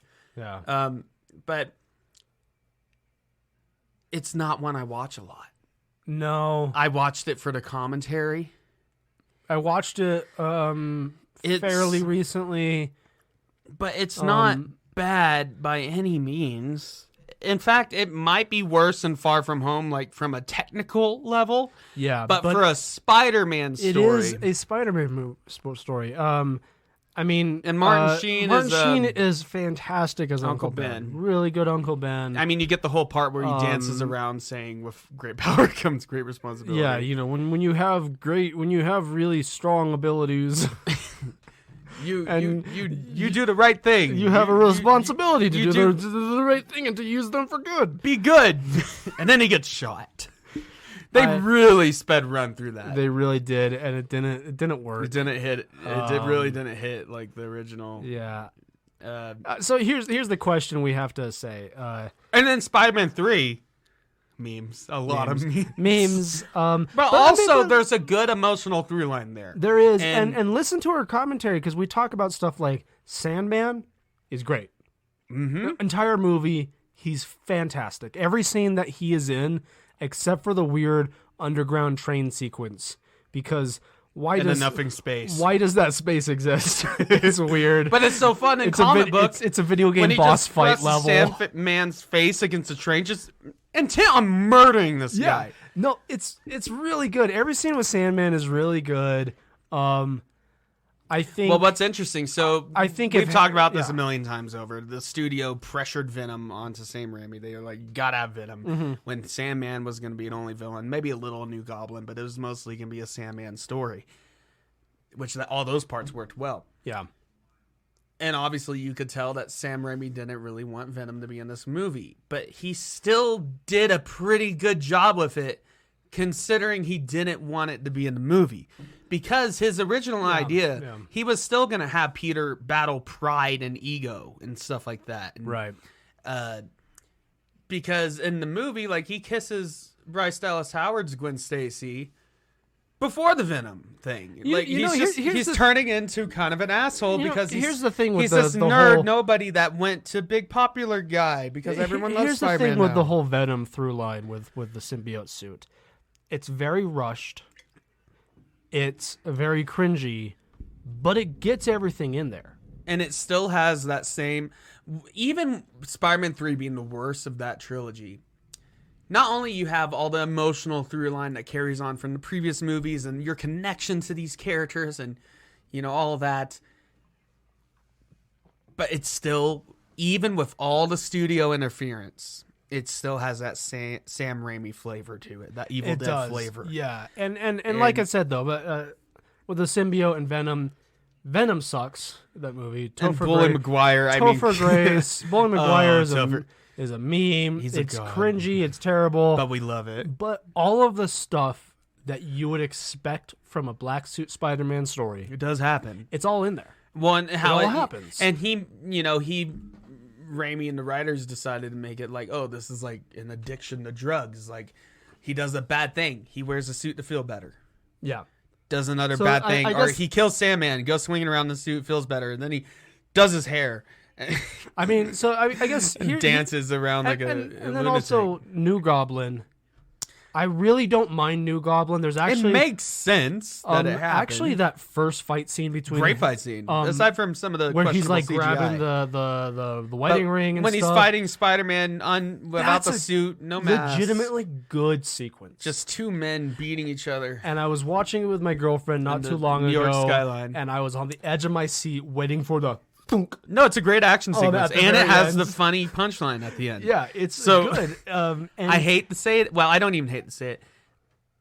Spider-Man, Amazing Spider-Man 1, yes, it has that emotional core. I like Sally Field as Aunt May, by the way. Yeah, Rashid's yeah. a good Uncle Ben, and he could have been a great Uncle Ben. They rushed if his they plot given line, him- but great actor. He did a It was really just good rushed. job. Yeah. And Um, another thing about the Amazing Spider-Man movies that I've always noticed, they just feel so soulless, so corporate. yeah. So I mean, you have to make Yeah. a good Spider-Man movie. I guess it doesn't what have we any have of to that. ask ourselves is, when ranking these, do we prefer a movie that has a good through line with a manageable plot but mismanages it, or a movie that tried to do way too much in the first place? Because that's what these come down to, I think. I think Amazing Spider-Man had a very good through line, but had a lot of swing and a miss. I'm leaning more towards Spider-Man 3.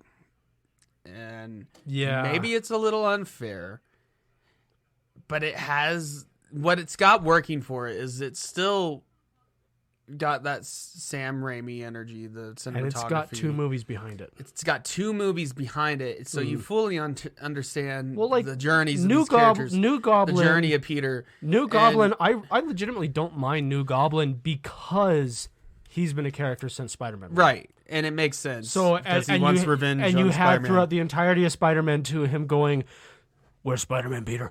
No, so it made sense. It didn't just come out of nowhere for the sake of it. And even as cringy as it gets, when you see our hero who's overcome Doc Ock, Green Goblin, and his own inner hubris and doing the right thing, and I have when, an when you easier see him time- fall, when you see him hit MJ, and I have all an that, easier time rooting for Toby. when than you I see do. him fall, you're like, wow, look at where we are now. And then Yeah. you see him realize that. And what I like about the movie, though, he's like, yeah, I got to get this fucking suit off. But you never see him blame it on the suit. Yeah. The suit was just his exploit of that, his excuse, his addiction. Which was I his hope that's how high. they handle it in the PS5 Spider-Man 2, is with the symbiote suit of, Well, the symbiote is just supposed to enhance your worst qualities and whatever. So when he's becoming prideful and when he's, you can't his just ego's blame going it to on his head. the symbiote. No, because it's playing off of your own problems. Yeah. May I So I would have to put Amazing Spider-Man 1 next. may I grab one of these Pacificos? I think for that explanation, for that explanation we just gave, I think we have to give Amazing Spider-Man 1 after Far From Home. I agree with you, 100% on that one. Let's see. And then Spider-Man 3. Yes. I'm not going to be as ballsy to claim that it's behind Into the Spider-Verse or something. I'm not feeling that ballsy today. Good skill, being able to open a beer bottle with a comb. I could have asked you for your bottle opener, but A beard comb, too. yeah. I side tangent. This is the second one. I'm sorry for 2 tangents. putting this on us 2 already. They're both from me.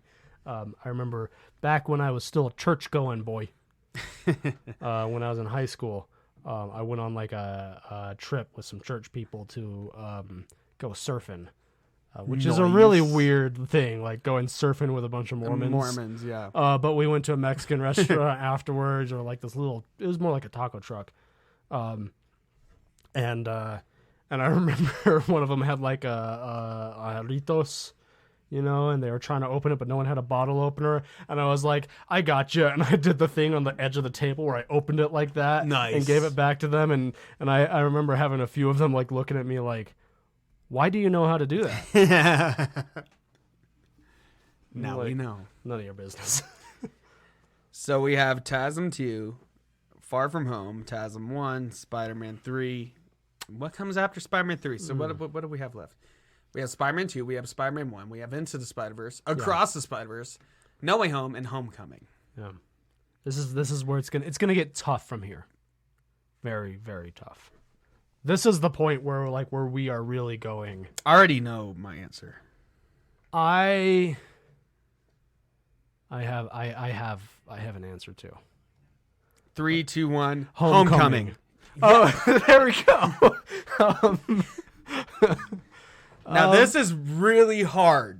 I me really to like say. Home. I watched it last week. It's a good Spider-Man movie. It's just a good movie. I like the character. Yeah. I like Ned's. I like this introduction and to a real high school with real teenagers Yeah, for it's once. a fantastic representation. Yes, it is very of- MCU, but it doesn't feel too MCU and like it's Far also, From Home. It's also really, really good representation of high school Spider-Man, Yes. which we've never truly gotten. No. They're always in And- between school or... And dude, Michael Just Keaton is graduating. probably my favorite Spider-Man villain. Well, and Michael outside Keaton- of maybe Doc Ock. I think what really brings this movie to the next level is Michael Keaton, and he's a very So good. Raimi style villain. yeah. Just a normal blue collar guy, and then He's what like Electro should have been. yeah, he's what Electro You should have know? been, and the whole bit in the car we're definitely going to talk about this bit again when we do the commentary. Where he just pulls Right. out a pistol and like Yeah. leans over the seat. Yeah, and he just Where threatens. he tells his daughter to get out of the car. He's like, I'm gonna have the dad talk. Yeah, And he pulls out a gun and leans over the seat and he's like, so Peter.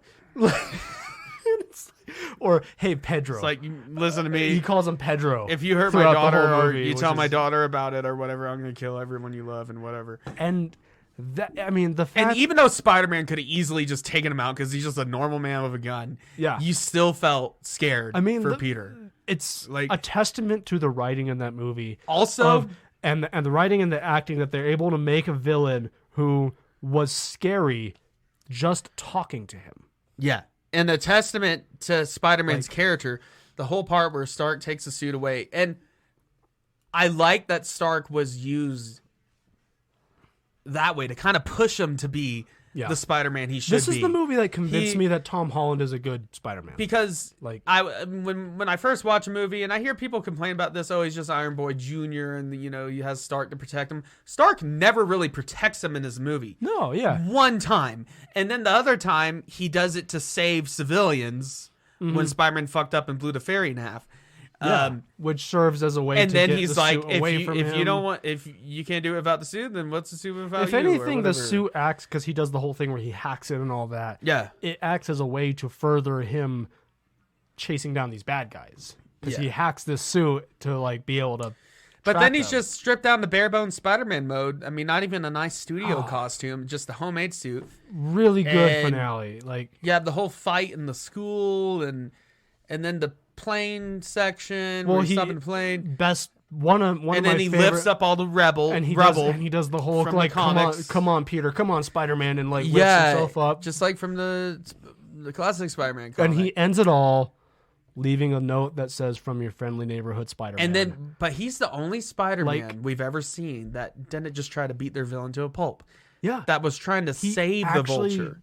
like Toby's would have just been Hail Marying him with punches. and Toby's just- great, but he's a brawler. He's punch first, ask questions later. Yeah.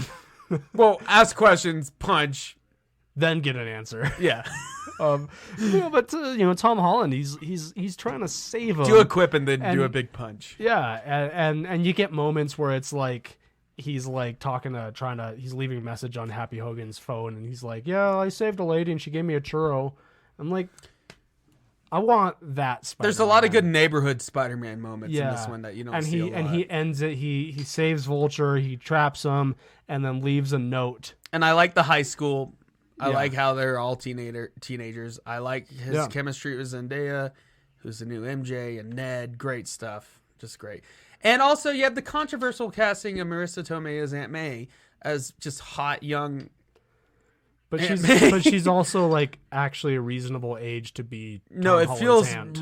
real. It Yeah. feels more Like- like the real world and less like a comic book she's world. she's not the comic accurate, but it's still a very reasonable casting. It feels more modern that way, you know, Mm-hmm. like that's what an ant would look like, you know. Yeah, and she sometimes. acts like an ant too. Yeah, she has know. that ant energy.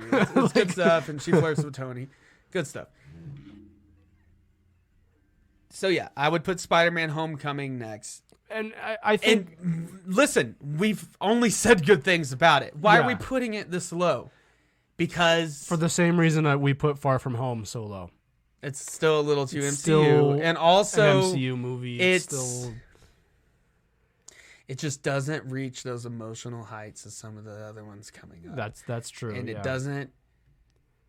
The most emotional scene in it is when It's he the lifts the rubble. rubble. Yeah. Which is a fantastic scene. But it's not like him choosing between the fate of Yeah. MJ and It's not this whole great tram full of it's not this schoolchildren. great hero moment. It's not- this it's just you a know, good it's you don't get this whole moment where the villain is like, they're gonna hate you for being a hero, and you just be a villain with me. And just, yeah, there's no you consequences don't get to any this of that. movie. No, That's I think aside that's from him, like Vulture. I guess the Like- consequence is his girlfriend finds out his dad's bad guy, and then Yeah, or And that I guess happens in maybe the ways. worst consequence is that Vulture gets some the like Stark Tech. some Stark tech and spreads that out. But you then- don't think Stark could have taken care of that? Yeah, you know, Tony probably could have handled that. As soon as he found out that happened, he would just came in and just, Yeah. you know. It would have been a pain in the ass for Tony. Well, so I'm sure well, he was Tony very doesn't glad. care about killing. He would have just Yeah, bombed the what, shit what, out of what I mean Vulture. is, you know, Vulture gets a bunch of arc reactors. You know what I that- mean, though? Well- That's the difference between like Iron Man and Spider-Man. Iron Man just Yeah. kills relentlessly. I mean, Yeah, well, what I mean is like Vulture could have gotten all the arc reactors and stuff and sold them on the black it market. would have been a pain in the ass. and it would have been a pain in the ass. But you know what that just would have resulted in? Another Iron Man movie. Yeah, where he just nukes more terrorists. Yeah, like and I think any Spider-Man movie that ends where like the worst result is we just get another action movie out of it. Another Iron Man movie. Then Like, it's not. That's not good enough. Like stakes. Like, MJ was never in danger. yeah, no. Which I mean, I'm glad. Ned was in danger of embarrassment when he said the porn well, thing. I- That was I pretty am good. The glad- porn, when the teacher asked him what he was doing, and he was Yeah. just like, porn? I do really like Great that they moment. didn't do a damsel in distress with Zendaya. No, that's because been it's- done. it's overdone. over and We over. don't and need it's that already shit been done anymore. right. It's Yeah. already, stop. We don't need that shit anymore. You know, we need, you know, Zendaya the way- doesn't need to be there And I'm just to glad be she wasn't. saved. Anyways, No. Spider-Man Homecoming after Spider-Man 3. Yeah, great movie. It is better than Spider-Man 3. It is. Yes. Technically, it's much better, but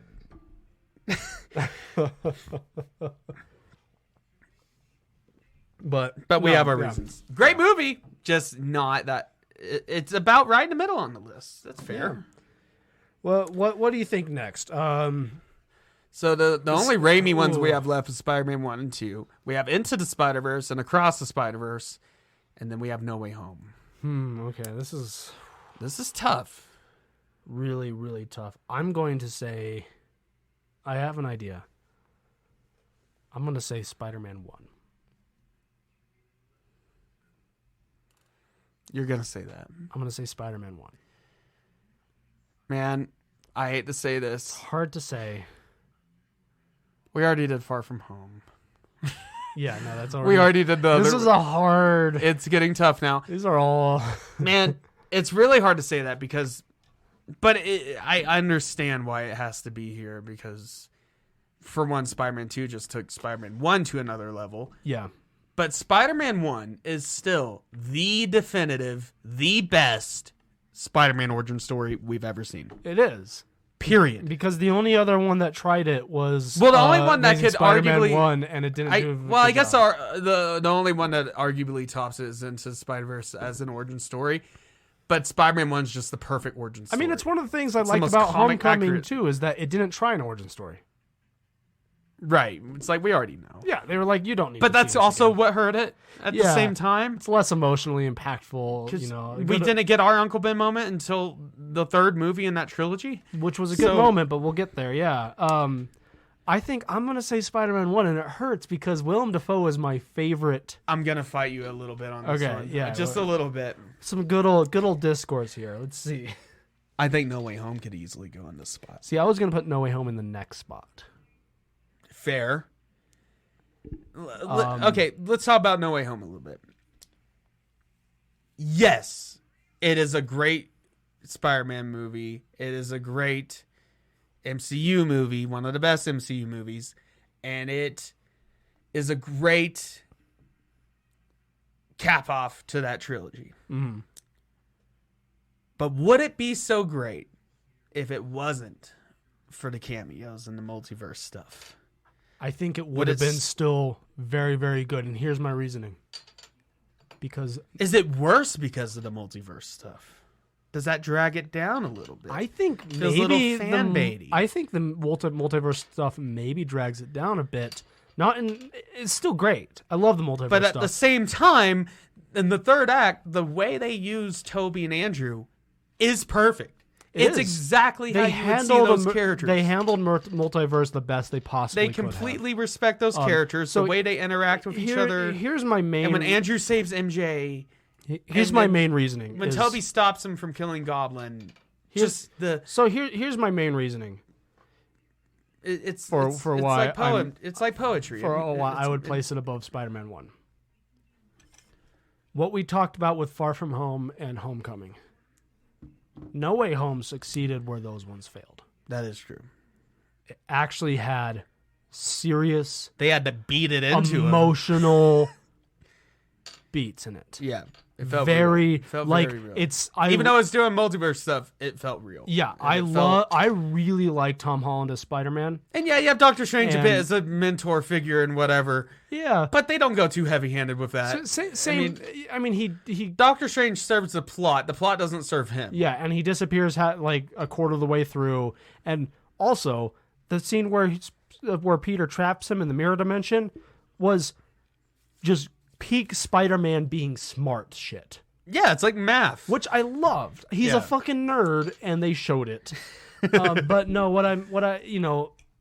I really like Tom Holland as an actor. I really love him as Spider-Man. He might be he's proven it. Objectively, without taking into account nostalgia and the movies themselves, he might be my favorite Spider-Man actor. Man, I don't know if I'm quite there. Well, I mean, I prefer... I think it's going to take one... I think what I need to see is another Tom Holland Spider-Man movie, street level, back to basics. Well, that's why I say, I mean... Because it brought us to that level. mean, in an objective, like... You're right. Ignoring the contents of the movie and just him as an actor. Yeah. No, he's great. And the casting. I mean, honestly, I don't think we've had a bad live-action Spider-Man. I really don't think so, yeah. Unless you want to talk about the 70s ones. The other movies didn't give him enough of a chance to have those serious Spider-Man this is really emotional hard to beats. Say, but I guess I'll concede. Spider-Man 1 can go next. I want to hear, do you have an argument for Spider-Man 1 being... I do. Yeah, I want to hear what you have to say, for it being higher than No Way Home. Yeah. Yes, No Way Home is amazing. That third act is so beautiful with all the Spider-Man helping each other out, interacting with each other. Andrew saves MJ, and Toby stops him from killing Goblin in the same way that he killed Goblin, basically. Yeah. So it mirrors. That's great. And I love all that stuff. I love the different villains getting their time shine. However, it was filmed during COVID. That's very apparent. Yeah. Some of the CGI is a little shady. The green screening can be a little shady. But, they did what they could. Maybe they should have waited. That you could argue for that. And the whole bit with Green Goblin and they're fighting the condo, that was amazing. And you just get Willem Dafoe back as the same Green Goblin. I gotta say, I love a good hallway fight Alfred Molina, and it's all good. It's all like the story character moments are perfect in that movie. But the movie wouldn't exist without the first Spider-Man. But that's not my main argument. Yeah. But this movie relies so much on the Raimi trilogy. Mm-hmm. How could you put it above the Raimi trilogy? Okay. I see that. But you get the cathartic moment of him, him beating down Green Goblin and almost killing him, and then you get the amazing Spider-Man moment when all the multiverse stuff is done, everyone forgets him, and then he goes to talk to MJ, and then he stops himself because he sees that she's still got a Band-Aid, she could have died because of him, and if Andrew wasn't there, Peter 3, she would have died. My girlfriend hated the ending to that movie. I love the ending. Hey, I like it. I love it. It's the perfect... my girlfriend, because... And I get where she's coming from. I get it, because it sucks for him. Yeah, it's not a happy ending, and I understand that. But it's the perfect reset that we needed. Yeah. Tom Holland proved that he was a good Spider-Man in this movie. He proved that he could fight the battles, literally. But But then it gets a little... It kind of takes away from these characters a little bit. Okay. Oh, it's like when they instantly find a cure for Doc Ock, when they instantly find a cure for Electro, blah, Right, blah, blah. yeah. And they find a cure for Sandman. They just recycle the footage of Sandman and Lizard. It's like maybe sometimes think, just because you can make a good thing, sometimes you should leave it alone. Yeah. Well, that's part of it where, like, Electro's like... That's where I'm stuck. They're about to cure him, and he's like, actually, no. Fuck this. Sorry, my I phone. love this movie, though. Oh, it is one of so my good. favorite Spider-Man movie of all time. Definitely top 3, which I think that's where we're at. It's up there. We're Well, until Across Spider-Verse it's in the top came out, 5. it was yeah, top 3. Yeah. But You know what? I'm gonna concede to you. And it's I'm not sure if that's where I want. I think they're. But let me tell you about Spider-Man 1. Let's stop talking about No Way Home yeah. for a second. I just had to rewatch again for like the 30th time. I've seen that movie more times than any other Spider-Man movie. Used to watch it all the time as a kid. I've seen it more than a lot of movies. I think the only other movie I've seen It's it my as earliest much. memory. I think of, Raiders of Lost Ark I've seen as much or more. It's my earliest memory of Spider-Man. Because For most people our age, it is. I didn't really, Unless you watch the cartoons, the 90s ones. I didn't though. I didn't They're great, really though. get into Spider-Man until Tobey Maguire. And a lot of people didn't. Yeah. But Spider-Man 1, Uncle Ben, iconic, never will be beat. And they really make you feel this connection, and you see them living in their little their little home in Queens, and you get these little human moments where it's not a big spectacle. They're just having these human dialogues. Yeah. Where Uncle Ben's like, "Hey, gonna paint the attic," or I forget what it was, but he was like, "You better be there," and like all those moments. Yeah. Hey, Michelangelo. Yeah, hey Michelangelo. Yeah, and you get all the moments, and Aunt May, she's literally the comic book She's- version. The perfect Aunt May. Yeah. Yeah. I mean, Pulled straight No. from the comics. Also, J.K. Simmons pulled straight from the comics as J. Jonah Jameson. they literally summoned J.K. Simmons from. They laid out a comic book page of J. Jonah Jameson in a pentagram, and lit some candles, Yeah. and spoke in Latin, and then J.K. Simmons arose. And then also, Green Goblin is this played off of this corny villain, but you see his evolution. And, I do have to say, and you see how Norman was trying to be a father figure to Peter, and like how he is one of the best comic book villains in books Yeah. and movies. Just I do have comic to a quick mention, because we were talking about Across the Spider-Verse earlier. And I mentioned this in Morning Oddities. J.K. Simmons did reprise his role only for a couple lines he did though as He J.K. was Simmons, back. and I love the fact that it's just become the standard now. It seems in Spider-Man movies that J.K. Simmons is J. Jonah Jameson. Yeah, No Way Home even. That's just the standard. You can't deviate from that. But the whole scene where he chases down the crook and where he has the wrestling fight, and it's in like a Technicolor wrestling arena on a Tuesday. And, just weird stuff. With Bruce Campbell. With Bruce Campbell as being the like announcer. the amazing Spider-Man. It's Yeah, the at first human he's like, it's the spider. human spider. And he's like, no, that sucks. He's like, that sucks. Get out there, kid. It's Spider-Man. And, Macho Man the- Randy Savage. Savage, yes. So many great Rest in moments. peace. And the moment where he lets the guy go, the crook go, and they retcon that in Spider-Man 3, but he lets him go. He's like, it's not a part of, or the classic line. I missed the part where that's my problem. Yeah. He's an imperfect Spider-Man. And then he kills the guy. Yeah, basically. Tracks him down and he kills him. That's what Andrew Garfield didn't have. He never caught the guy. Yeah. Toby did. He did, And he killed him. but then he immediately feels bad about it and everything. Yeah, he talks did about the No Way wrong Home. thing. And it's like, you wouldn't have that dialogue with him and with Tom Holland about that if this movie never happened. It's just hard to put No Way Home over it because you wouldn't have it without it.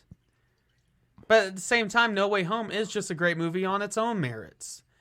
It's really hard for me. So here's the thing. I'm gonna concede to you on this. To your original point. No Way Home's so great is because what was put before it. This is the first one. It's the first one, and it was just done so perfectly. It has the Raimi style to it. And honestly, thinking about it, this might be some nostalgia. Yeah. But this movie was that's my childhood. Yeah. I mean, we can't ignore that. And also, you're right. You know, basically, let's put it this way. And the whole moment where Norman is pleading to him, he's like, "No, I'm Norman. I didn't want to hurt you," and everything. Yeah. And he's like, "I was like a father to you," and he was like, "No, my father was Ben Parker." Yeah. That, and you know, the moment where he dismisses him in the car, and it's not this exaggerated thing like it was in Amazing Spider-Man where he breaks the door and all this shit. No, it's just this real moment where he dismisses him. I mean, it's to the point where like every adaptation of Norman Osborn in comics or cartoons since then has had there. It's not exactly, but Uncle Ben, a little bit of Willem Dafoe-ness. Yeah. But like the moment where he dismisses Uncle Ben and then he dies, and like, you know, he's there after the fact, and he wasn't even like the way it was played out in Amazing Spider-Man 1. Peter was at it. Peter was bodega, he was just at a around. Convenience store, just around. Uncle Ben gets shot. He shows up. Yeah. No, but in this one, he lied to Uncle Ben about going to the library. Yeah. He fought in a wrestling match. He dismissed him when Uncle Ben said, he was like, "I know I'm not your father." He was like, "Stop trying to be." And then Uncle Ben dies. He's not there, and he's the direct cause of letting that guy through. He could have stopped the guy, and he didn't. Easily. And that's why it hits so hard. And then, you know, when he finally becomes Spider-Man and he beats down Green Goblin. Yeah. And like the whole, and it's very comic booky, you know, the whole moment where Green Goblin's like, "You have a choice, your love or suffer the children." Yeah. But then he saves both because that's what Spider-Man does. He doesn't have to do it. He doesn't have to make a choice sometimes. And just the way it was this filmed, thing that like, it's so revolutionary. It's I mean, this with thing the that, like, camera work that Sam Raimi did, you know, starting from Evil Dead, where he had the evil camera zooming through the woods. Now you have it zooming through the streets in New York City. It's where this you mentality, feel like Spider-Man. Yeah, and it's so tangible. This mentality. There's never been a Spider-Man movie so tangible. Yeah, well, maybe another one. But. And it's this mentality of just, at the end of the day, he's a hero. So he does the heroic thing. And Mary Jane, his love of his life, is basically like, "I want to bang you," and he doesn't. He says, "No, I don't want to be with you," and he doesn't give her any. Even though he has all the dramatic poetry he does with her and everything, he's basically he ultimately knows he doesn't need to have Ghost Dad telling him not to be with. He's basically like, this would just be irresponsible. Because in Amazing Spider-Man 2 and 1, he's with Gwen Stacy, even though he knows it's wrong, but he's doing it anyways. Then her dad dies, and even at that point, he's still trying to be with Gwen Stacy, and is the direct cause of her death. And then when he finally and then if he had broken up with her, she would have been why, and he'd been like, well, if he wanted to track her down when she's trying to go to Oxford, he would have been like, "I've been hallucinating visions of your dad," and he keeps saying no. Yeah. But no, in this one, he just knew he couldn't be with her. He made that decision himself because of his experience. Because Aunt May almost died in that one to the hands of Green Goblin, which he kills Tom Holland's Aunt May. So, I mean, it's just, you have him become Spider-Man, and then a lunatic comes after him immediately. Yeah. And the shot of their fight, it's like Evil Dead where Green Goblin comes out of the rubble, and like, it just has so much flavor to it. It just so much cinematic I don't know, man. I'm gonna concede to you on this. I would have to put, I love No Way Home so much. I'm gonna concede. I'm gonna say No Way Home, and then on top of that is Spider-Man 1. And it's for all the reasons you said, but the primary reason is that No Way Home is what it is because of Spider-Man 1. Yeah, I mean, it does everything it does right because Spider-Man 1 did it right. Yeah, you had that amazing fight with Green Goblin and Tom Holland in the condo because Spider-Man 1. Yeah. So let's put that down and move on. So No Way Home. This is going to be a longer than not longer than normal, but it's going to be on the longer side of an episode. No Way Home is next. Oh, I just took a sip of that bourbon. No Way Home. And I was not prepared for it. No Way Home, and then Spider-Man 1. And dude, I'm telling you, I love No Way Home. It's my favorite Tom Holland Spider-Man movie. It's still one of my favorite Spider-Man movies. Again, yeah. But I can't. I think, and there's only 3 more movies left, and I have an idea for what should be next, and then the last 2, I'm torn on. I'm very torn. I think you might be on the same page as me here. Maybe. So let's do the same thing we did a minute ago. Next movie. Okay, 3, 2, 1. Spider-Man Into the 2. Spider-Verse. Ooh, we are not on the same page. Really? That's different surprising. Man, and this one really hurts for me to say because Spider-Man 2 is my bread and butter. The last 3 movies are Into the Spider-Verse, Spider-Man 2, and Across the Spider-Verse. Yeah.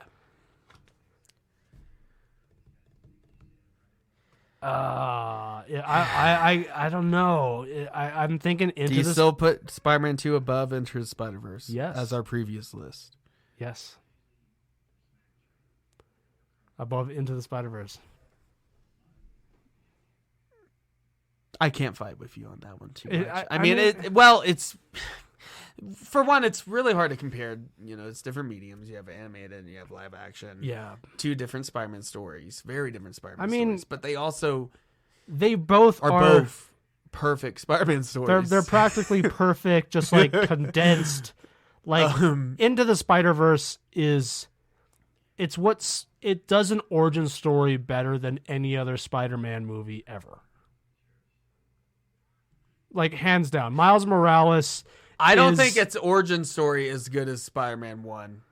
I think And because I Miles think it is. Morales' origin story in that movie relies on the multiverse stuff, on the Yeah. other Spider-Man. but still though, I mean, Now like, his origin story in the comics, Miles Morales. really good stuff.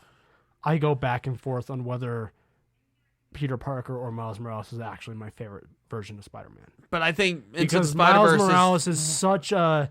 Basically, the way I think about it is Peter Parker is a classic, super relatable character. That's what makes Spider-Man so good. yeah. It's the idea of anyone could be under the mask taken to the ultimate level of anyone could be under the mask. Yes. He's perfect. But Miles But he's not perfect. But and he's outdated as a character. it is outdated. And Miles Morales was the answer. That is true. He's perfect And for the also, modern funny day. He works Like perfectly. Donald Glover was considered in the casting of the Amazing Spider-Man movie. Really? And you get that whole scene with him with the Spider-Man shirt and Community. And, like, he was one of the main influences and inspirations for the creation of Miles Morales. I did not know he And was. then it comes full circle. Because he's Aaron Davis in He's Aaron- Homecoming, and we're And- not going to talk about. But he's Across Aaron the Davis in Spider-Verse. Homecoming. Yeah, we're not going to talk about spoilers. Yeah, I didn't know that he was like an inspiration for Miles Morales Yeah. in the first place. That's And super cool. Brandon Michael Bendis was like, we got to make this happen. Wow. We got to do a black Spider-Man. That's minority fantastic. Spider-Man. I mean, And he's a real new Spider-Man. he's the perfect adaptation of the concept of Spider-Man into the modern New York. And also, I mean, Like- Into Spider-Verse, amazing. I mean, it was a huge So innovator, game changer in animated scene, in the movie scene. It just still one of my favorite movies ever. I have a good reason. No to- compromises, Colton. I have a good reason. We have to rank one over the other. I have a good reason to rank Spider-Man 2 over Okay. Into Spider-Verse. Okay. Spider-Man 2 is a no-nonsense Spider-Man story. That is true. It's as pure as you can Into get. the Spider-Verse It's takes the stupid Miles simple. It's Yeah. to the pure level. Into the Spider-Verse, as great as it is, does kind of bastardize the Miles Morales origin story a little bit It changes it. It's different. because it makes his origin story reliant on multiverse stuff. No, and Which I think, mean, in as the much as comics- that makes for a great movie, it takes away from the in origin the story a little comics, bit. he's there when Spider-Man's fighting Green Goblin, Ultimate Spider-Man. The Ultimate Spider-Man dies, and Miles Morales gets bit by a spider, and he becomes a new Spider-Man. Then the universes collide. Then it becomes a multiversity thing, and And now he's a Spider-Man with Peter Parker Yeah. in the 616 universe in the comics. Yeah, and I do like There you go. and they say in Across the Spider-Verse, this is a spoiler here, Not like a super plot spoiler, but they basically say Miles Morales, that version of him in Into the Spider-Verse, shouldn't have existed.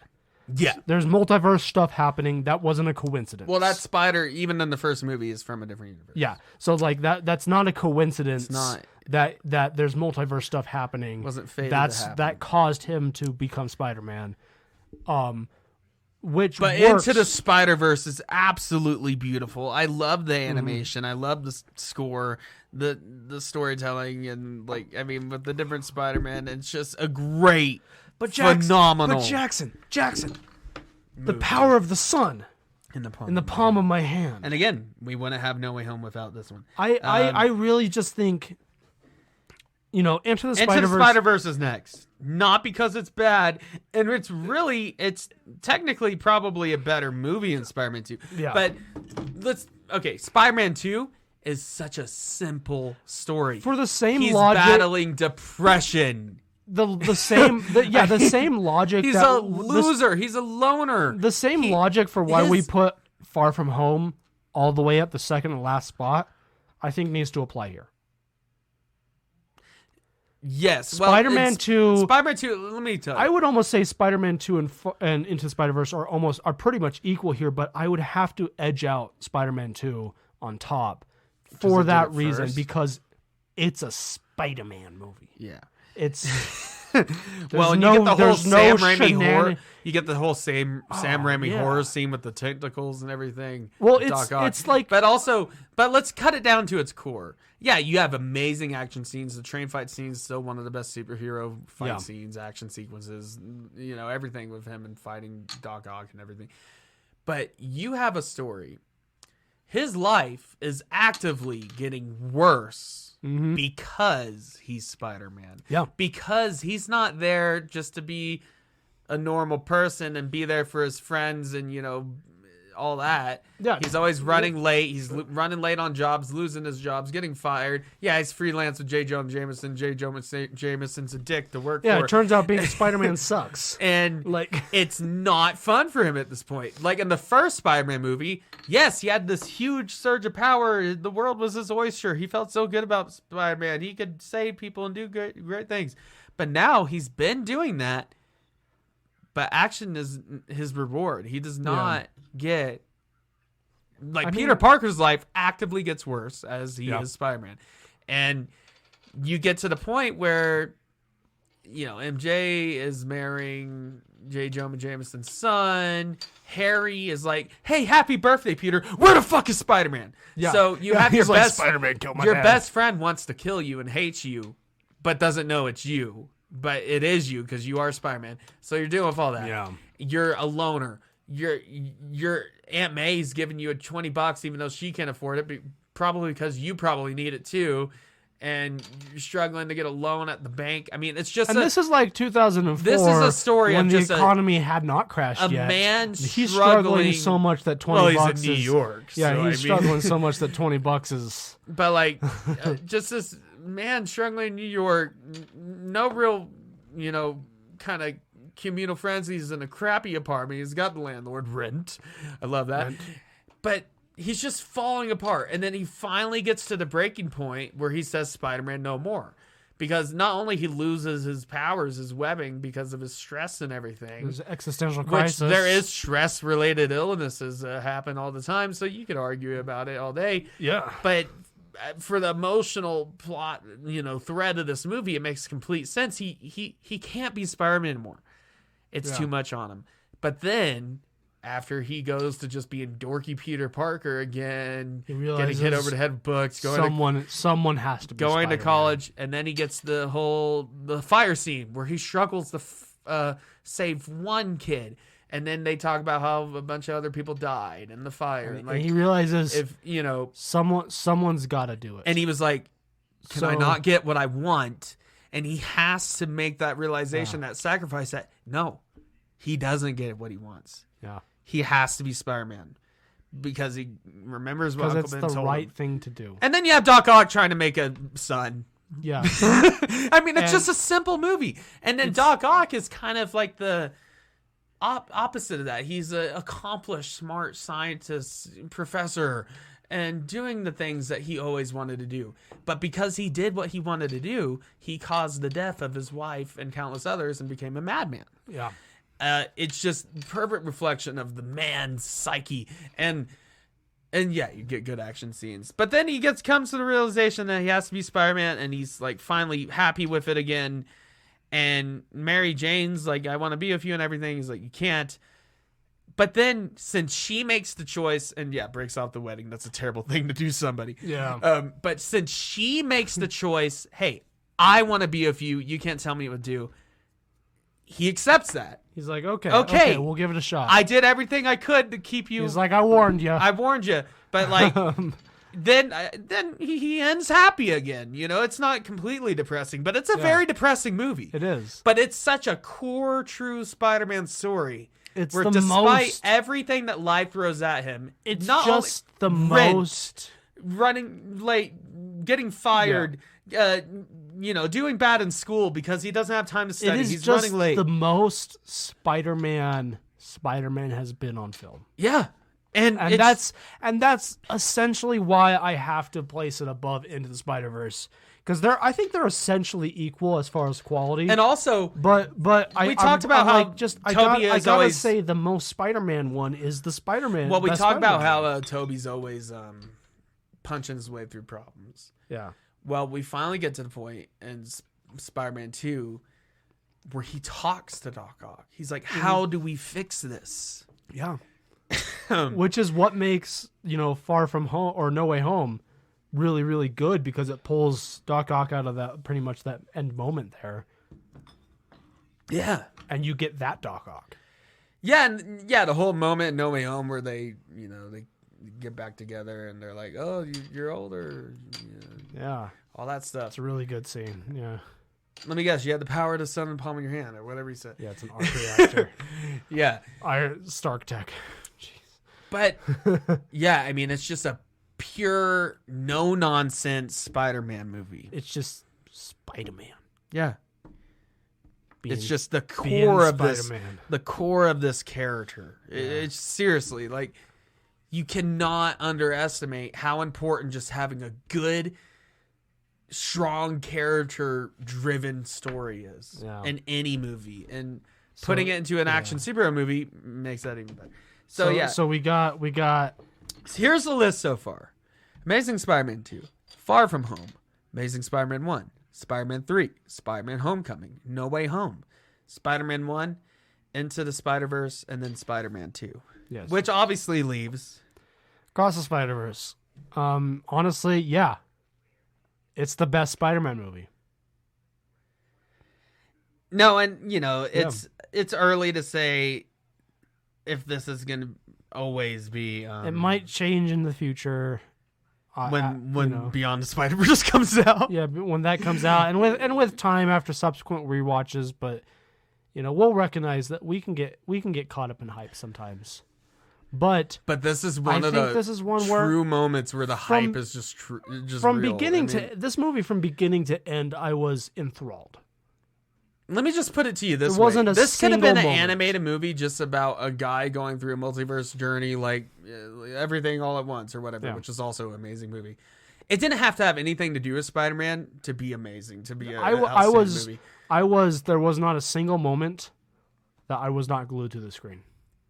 And I had to go use the bathroom a couple times, and I ran. And yes, it is. Like I was like, I can't miss. Let me be real. Moment. It is unfair to compare Spider-Man 2, which came out in 2004, live action, to a movie that came out in 2023, animated, which basically lets it do anything it wants to do in the visual medium. And unlike some like the MCU films, like of course this one borrows from its previous Spider-Man films a bit. Yeah, I mean, you have the whole bit where.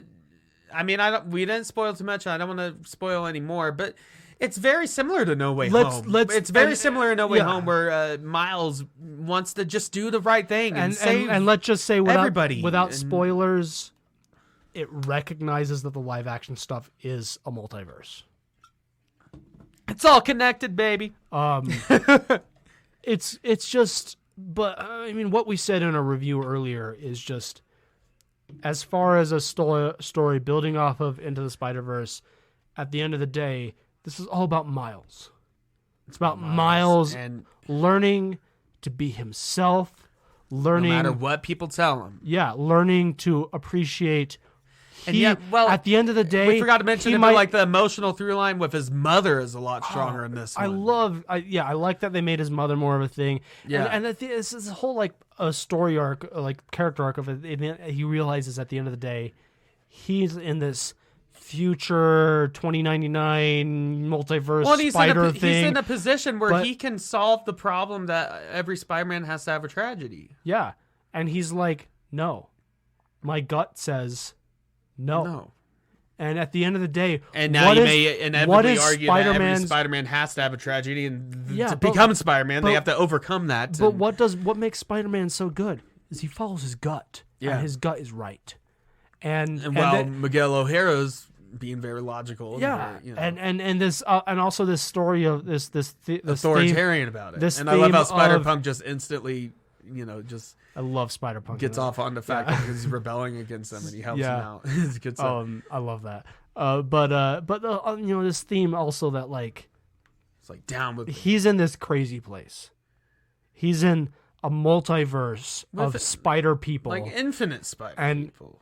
He has to remember, I'm from Brooklyn. I'm from Brooklyn, and like I'm gonna be a Spider-Man. He's like I don't care about all this Spider-Man multiverse shit.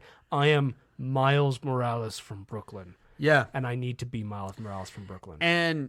And it's so good. But, I mean, you can't really ignore the animation either. I mean, that's such a huge part of this. I mean, like I said, every frame is a piece of art. Yeah. Every part of this movie is art. In the same way that Spider-Man 2 took advantage of cinematography in the best way Sam Raimi could, the directors and animators of this movie did the same thing. I mean, I almost want to put these a tie, but we can't do that. We can't, no. But I'm not reluctant to put Across the Spider-Verse as number one. It is at the moment. No, I mean my favorite Spider-Man movie. It impressed me that much. Like I said, it pays tribute to the live action. It pays tribute to other animated Spider-Man, like the Spectacular Spider-Man.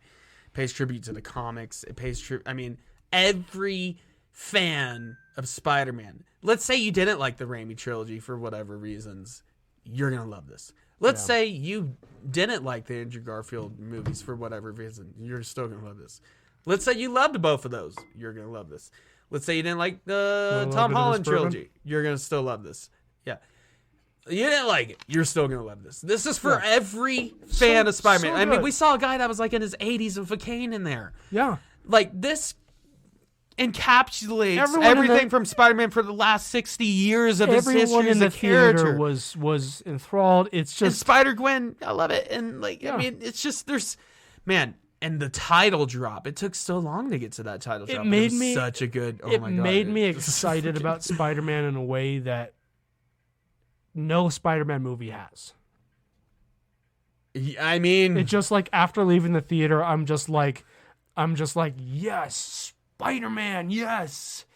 And like I haven't felt that way since Spider-Man 2. Pretty much since Spider-Man 2. I mean, I guess No Way Home, but that's so But it was so like it's built off of Spider-Man 2. Built off of all that. It's built off of our nostalgia. This didn't, and like I said, the multiverse is in service of the story. The story doesn't service that. Like so good. Yeah. It's when they have the cameos and stuff, it doesn't feel forced. It doesn't feel corny. It feels just like they love Spider-Man. The makers of this love Spider-Man. Yeah, and for good reason. They show it. But number one right now. I mean, there's like I said in the beginning of this episode. There's not one thing I can dog this about legitimately. Yeah, I can bitch about the cliffhanger. But it was a good cliffhanger. It's good. And they did it well. They chose a good spot to do it. I mean, it's just beautiful. I mean, it's just I rarely ever say this about any movie. I don't care what it is, how good it is. I always have a problem with it. I do not have a problem with Across Spider-Verse. I mean, I'm just gonna say, and this is the biggest compliment I could give to a movie. And you know this, knowing me. Well, you should know that we're pretty cynical. If Beyond the Spider-Verse is even in the same tier It's gonna be one of the This best. is gonna trilogies be of all up. time. This is gonna be up there with the trilogies I binge watch among Indiana Jones and Lord of the Rings, which are those are my two favorite trilogies of all time. easy. Same. Easy. I also throw Back to the Future there, even though Back to the Future 3 is kind of It's- weighs it down a little. It's up there, but this would beat out Back to the Future. Oh, definitely. Yeah. If the third one is even close to this. So and I have a good feeling that it will be. yeah. So to finish up here, and we'll post this tier list. You better post the tier list. Well, it's not a tier list. It's a ranking. Ranking, yeah. It's just a straight up ranking. My job is to Because if edit. it was a tier list, we'd probably put, like Spider-Man they'd be 2. all S tier, Most yeah. of them would be S. You would have a couple B's and C's. They wouldn't all be S. But Yeah, there'd be no D tier movies. there were definitely. Anyway, though, I promised at the beginning of the episode. Wait, before we get to that, I have one more something thing. for us. Yeah, yeah. So let's compare our list to Variety's list. This Yeah. was made Ooh, fun. just 2 days ago, June 4th, 2023. So the movie that have it worse lines up with ours. Amazing Spider-Man 2 Okay, yeah. at number 10. The longest until Spider-Man No Way Home and least of the Spider-Man movies is ponderously overstuffed misfire, only partially redeemed by the chemistry generated between Andrew Garfield and Emma Stone. I don't think I need to read any more of that. That's pretty much what we said. Yeah. Number 9. Now this is where it changes. Number 9, they have Spider-Man 3. Come on. You can't give Bully Maguire and Mr. Dickovich a little bit of extra points there. Right. And number 8, they have the Amazing Spider-Man. Okay. They're gonna put. I think the biggest difference is they're gonna put Far From Home And then way way more further up up. than we did. Now Again, this is heresy. This is heresy. Absolute heresy. okay. Number 7, just above Amazing Spider-Man, have you. What we consider the best, they consider number 7, Across the Spider-Verse. What? Call it too much of a good thing and you won't be far off the mark. That's the bullshit. second animated Spider-Man feature focuses No, on... I don't even want to hear what they have to say because they're wrong. How could it be too much of a good thing? It is. It was so I well like it, handled. though. It was I mean- so well handled. And it was a beautiful movie. I like beer. That doesn't mean I don't want more beer. Yeah. I want it. Yeah. It was so. Yeah. Fuck them. Oh, this is such a fucked list. This guy, what's his name? Okay, Who's the author of this? Joe Layden. Jesus, probably a Batman fan. Yeah, probably. Yeah. So yeah, Amazing Spider-Man 2 at number 10, Spider-Man 3 at number 9, Amazing Spider-Man at number 8. He's probably a Batman fan who thinks that the Christopher Nolan Batman movies are the best version of Batman of all time. Right. Including, or he's one of the ones that thinks Ben Affleck no, is the best including comics and carcartoons. one. Yeah. He's probably that guy. He's probably He's the Ben Affleck one. he's probably He's one of those. He's probably like Christian Bale is better than Kevin Conroy type of fucking guy. Oh, I hate those types of guys. Those fucking guys. So yeah, they had Across Spider-Verse at number 7. Let's see what they put above it. Far From Home. Far From Home over Across Okay. the Spider-Verse. Okay, that's ridiculous, but I like that they didn't put Far From Home too high on the list. But it's ridiculous that it's over Across Spider-Verse. Across Spider-Verse should at the very least, I mean, we think it's number 1, but it should at least be top 3 or 4. At least, to be reasonable. Number 5, only at number 5. They have Into the Spider-Verse. This guy No. just doesn't like animated He just movies, doesn't I like guess. anime. He doesn't I like. guess. I guess he just doesn't like art. Yeah. Just doesn't appreciate art. Yeah. So at number 4, they have Spider-Man Homecoming over Into the Spider-Verse. Okay, that's about where we put it. But not over Into the Spider-Verse. No, but on the ranking, that's about where Number we put 3, they have Spider-Man 2. it. Oh, fuck this. Number 2, oh, now this is where it's fucked. I'm This is wondering where it's what they ultimately put fucked. as number 1. What do you think? Jesus. I mean, well, number 2, they put No Way Home. Jesus. Which, honestly, I could see your argument there. But yeah. above Spider-Man 2? Come on, no. And then number 1, Spider-Man 1. He agrees with us that Spider-Man 1 is great. but Spider-Man 1 over Into the Spider-Verse and Across the Spider-Verse and Spider-Man 2. Yeah. I'm sorry. I It's adamantly just- disagree. It's just, but, then again, we're all entitled to our opinions. Some of them are dumbass opinions. Yeah. This person's No, I like that. The list was way different than ours, though, at least, But our official ranking, one more time before we end this. One more time, man, because we got this last thing to send us out. Amazing Spider-Man 2, Far From Home, The Amazing Spider-Man, Spider-Man 3, Spider-Man Homecoming, No Way Home, Spider-Man 1, Into the Spider-Verse, Spider-Man 2, Across the Spider-Verse. And our previous list, just to remind you, was way more loving towards the MCU trilogy. It was, yeah. But I think wrongly so, actually. I like this new list a lot more. I do like this new list. I Far feel more comfortable. pleased with it. I lost it, but we ranked the MCU ones We pretty high. we did in the last list put Spider-Man 2 and Into the Spider-Verse as the top two, though, which No, that didn't still change. basically didn't change except for the addition of Across the Spider-Verse. I'm telling you guys, just Across Spider-Verse is just It's so good. So it's good. it's So my good. favorite Spider-Man it just makes movie me ever. think So things. I've got Send us off here. something. So this is going to require both of us Okay. because there's two parts, and I'm going to let you choose. Do you want to be J. Jonah Jameson or do you want to be Peter Parker? I'll be Peter. I feel like you can get the JJ. Going. Okay. So this is a script that ChatGPT, good old ChatGPT. Yep. I said make up a script for J. Jonah Jameson complaining about Spider-Man. Okay. So, Daily Bugle Newsroom. Day. J. Jonah Jameson, a middle-aged, loud-mouthed newspaper editor, paces back and forth in his cluttered office, his face red with frustration, and his signature mustache twitches with annoyance. Peter Parker, a young photographer, stands nervously by the door. Parker, get in here! I've had it up to here with that wall-crawling menace Spider-Man. I like your interpretation. Thank you. Peter Parker enters the office, clutching his camera tightly. Morning, Mr. Jameson. What seems to be the problem? The problem is that the masked arachnid has become an absolute nuance. He swings around the city leaving a Nuisance, not trail. nuanced. Nuance. Sorry. He swings around the city leaving a trail of destruction in his wake. And for what? He takes some fancy pictures and bask in the glory of his web-slinging antics. But Mr. Jameson, Spider-Man has been instrumental in stopping countless criminals and saving lives. He's a hero. Hero my foot. He's nothing more than a reckless menace. He creates chaos wherever he goes. I mean, who gave him the right to be judge, jury, and executioner? What? But he's just trying to make the city safer. He only steps in when the authorities can't handle it. Safer? Safer, you say? The only thing that's making safer is this crime rate.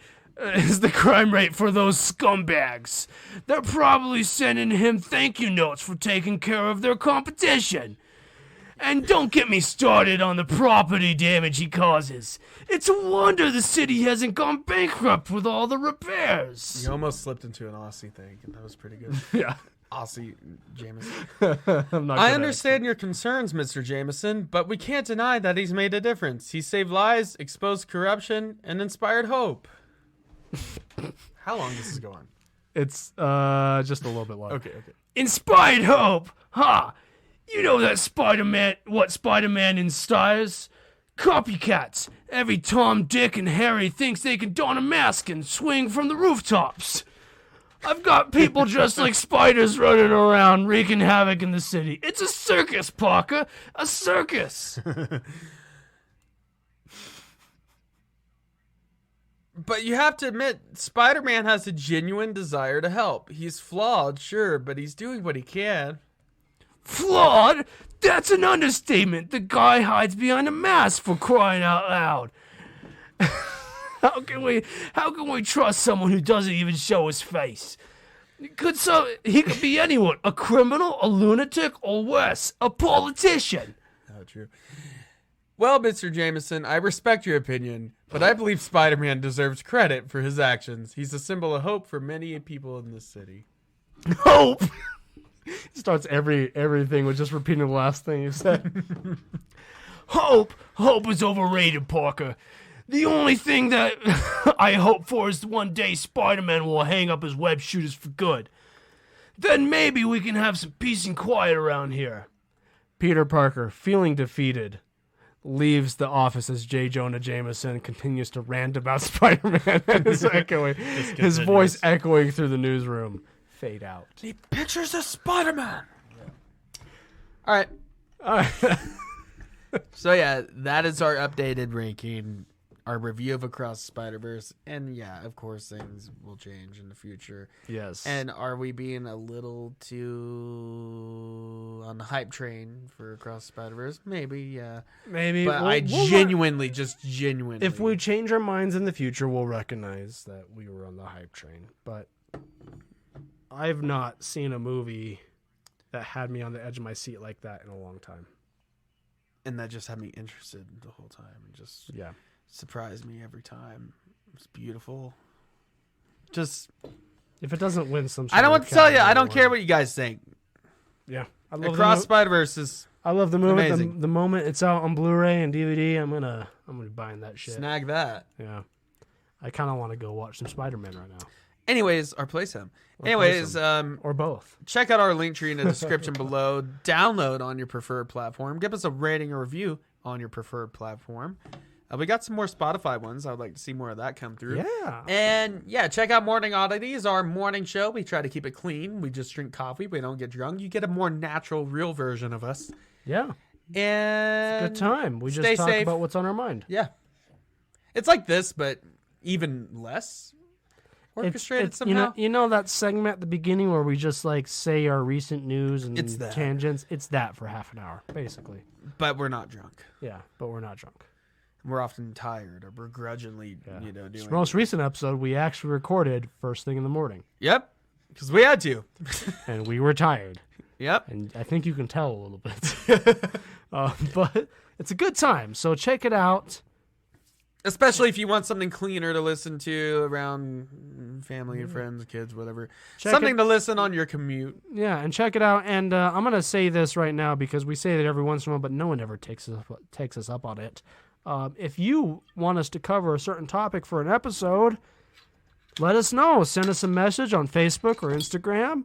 And it's do it on Instagram. Don't personally send me on Facebook. Yeah. Well, through the group, post it on our group, or send us a message through Instagram. And if it's a topic that we can't get out of my comment section. If it's a topic we can cover, we totally will. No one's ever taken us up on this. And also, there's some topics we've been avoiding, and I don't know if I want to talk about it. But that's why I say if it's a topic we can cover. Yeah. There's some that are off limits, but we'll let you know. Porn. If you send us, we'll do you the courtesy if you message us and say the 3 P's: porn, politics, and platypuses. Yeah, we'll never talk about They're forbidden. We'll do you the courtesy. If it's a topic we won't cover, we'll message you back and say no, that's off limits. But do it. Hey, no one ever has. As long as it's not one of those 3 P's. Yeah, no one's ever messaged us before. Do it. Well, people have messaged us, but not with not for episode topics. Yeah, I mean, come on. 136 episodes. No one has ever making it do all the hard work ourselves. What to do. Yeah, I'm glad that no one's telling us what to do, but but sometimes it feels good. We throw it out there every once in a while. Anyways, we'll see you next week. We're dragging this on. This is not a test. I repeat, this is not a test. The Odd Drunk Podcast recommends you follow their Instagram and join their Facebook group for more fun content. To visit all of our current streaming and social media platforms, visit the link tree in the description. If you enjoy the show, we would be appreciated it if you would leave a review on Apple Podcasts. The Odd Drunk Podcast would like to remind you to drink responsibly and not to drink and drive. Okay, Colton, you can roll the outro now.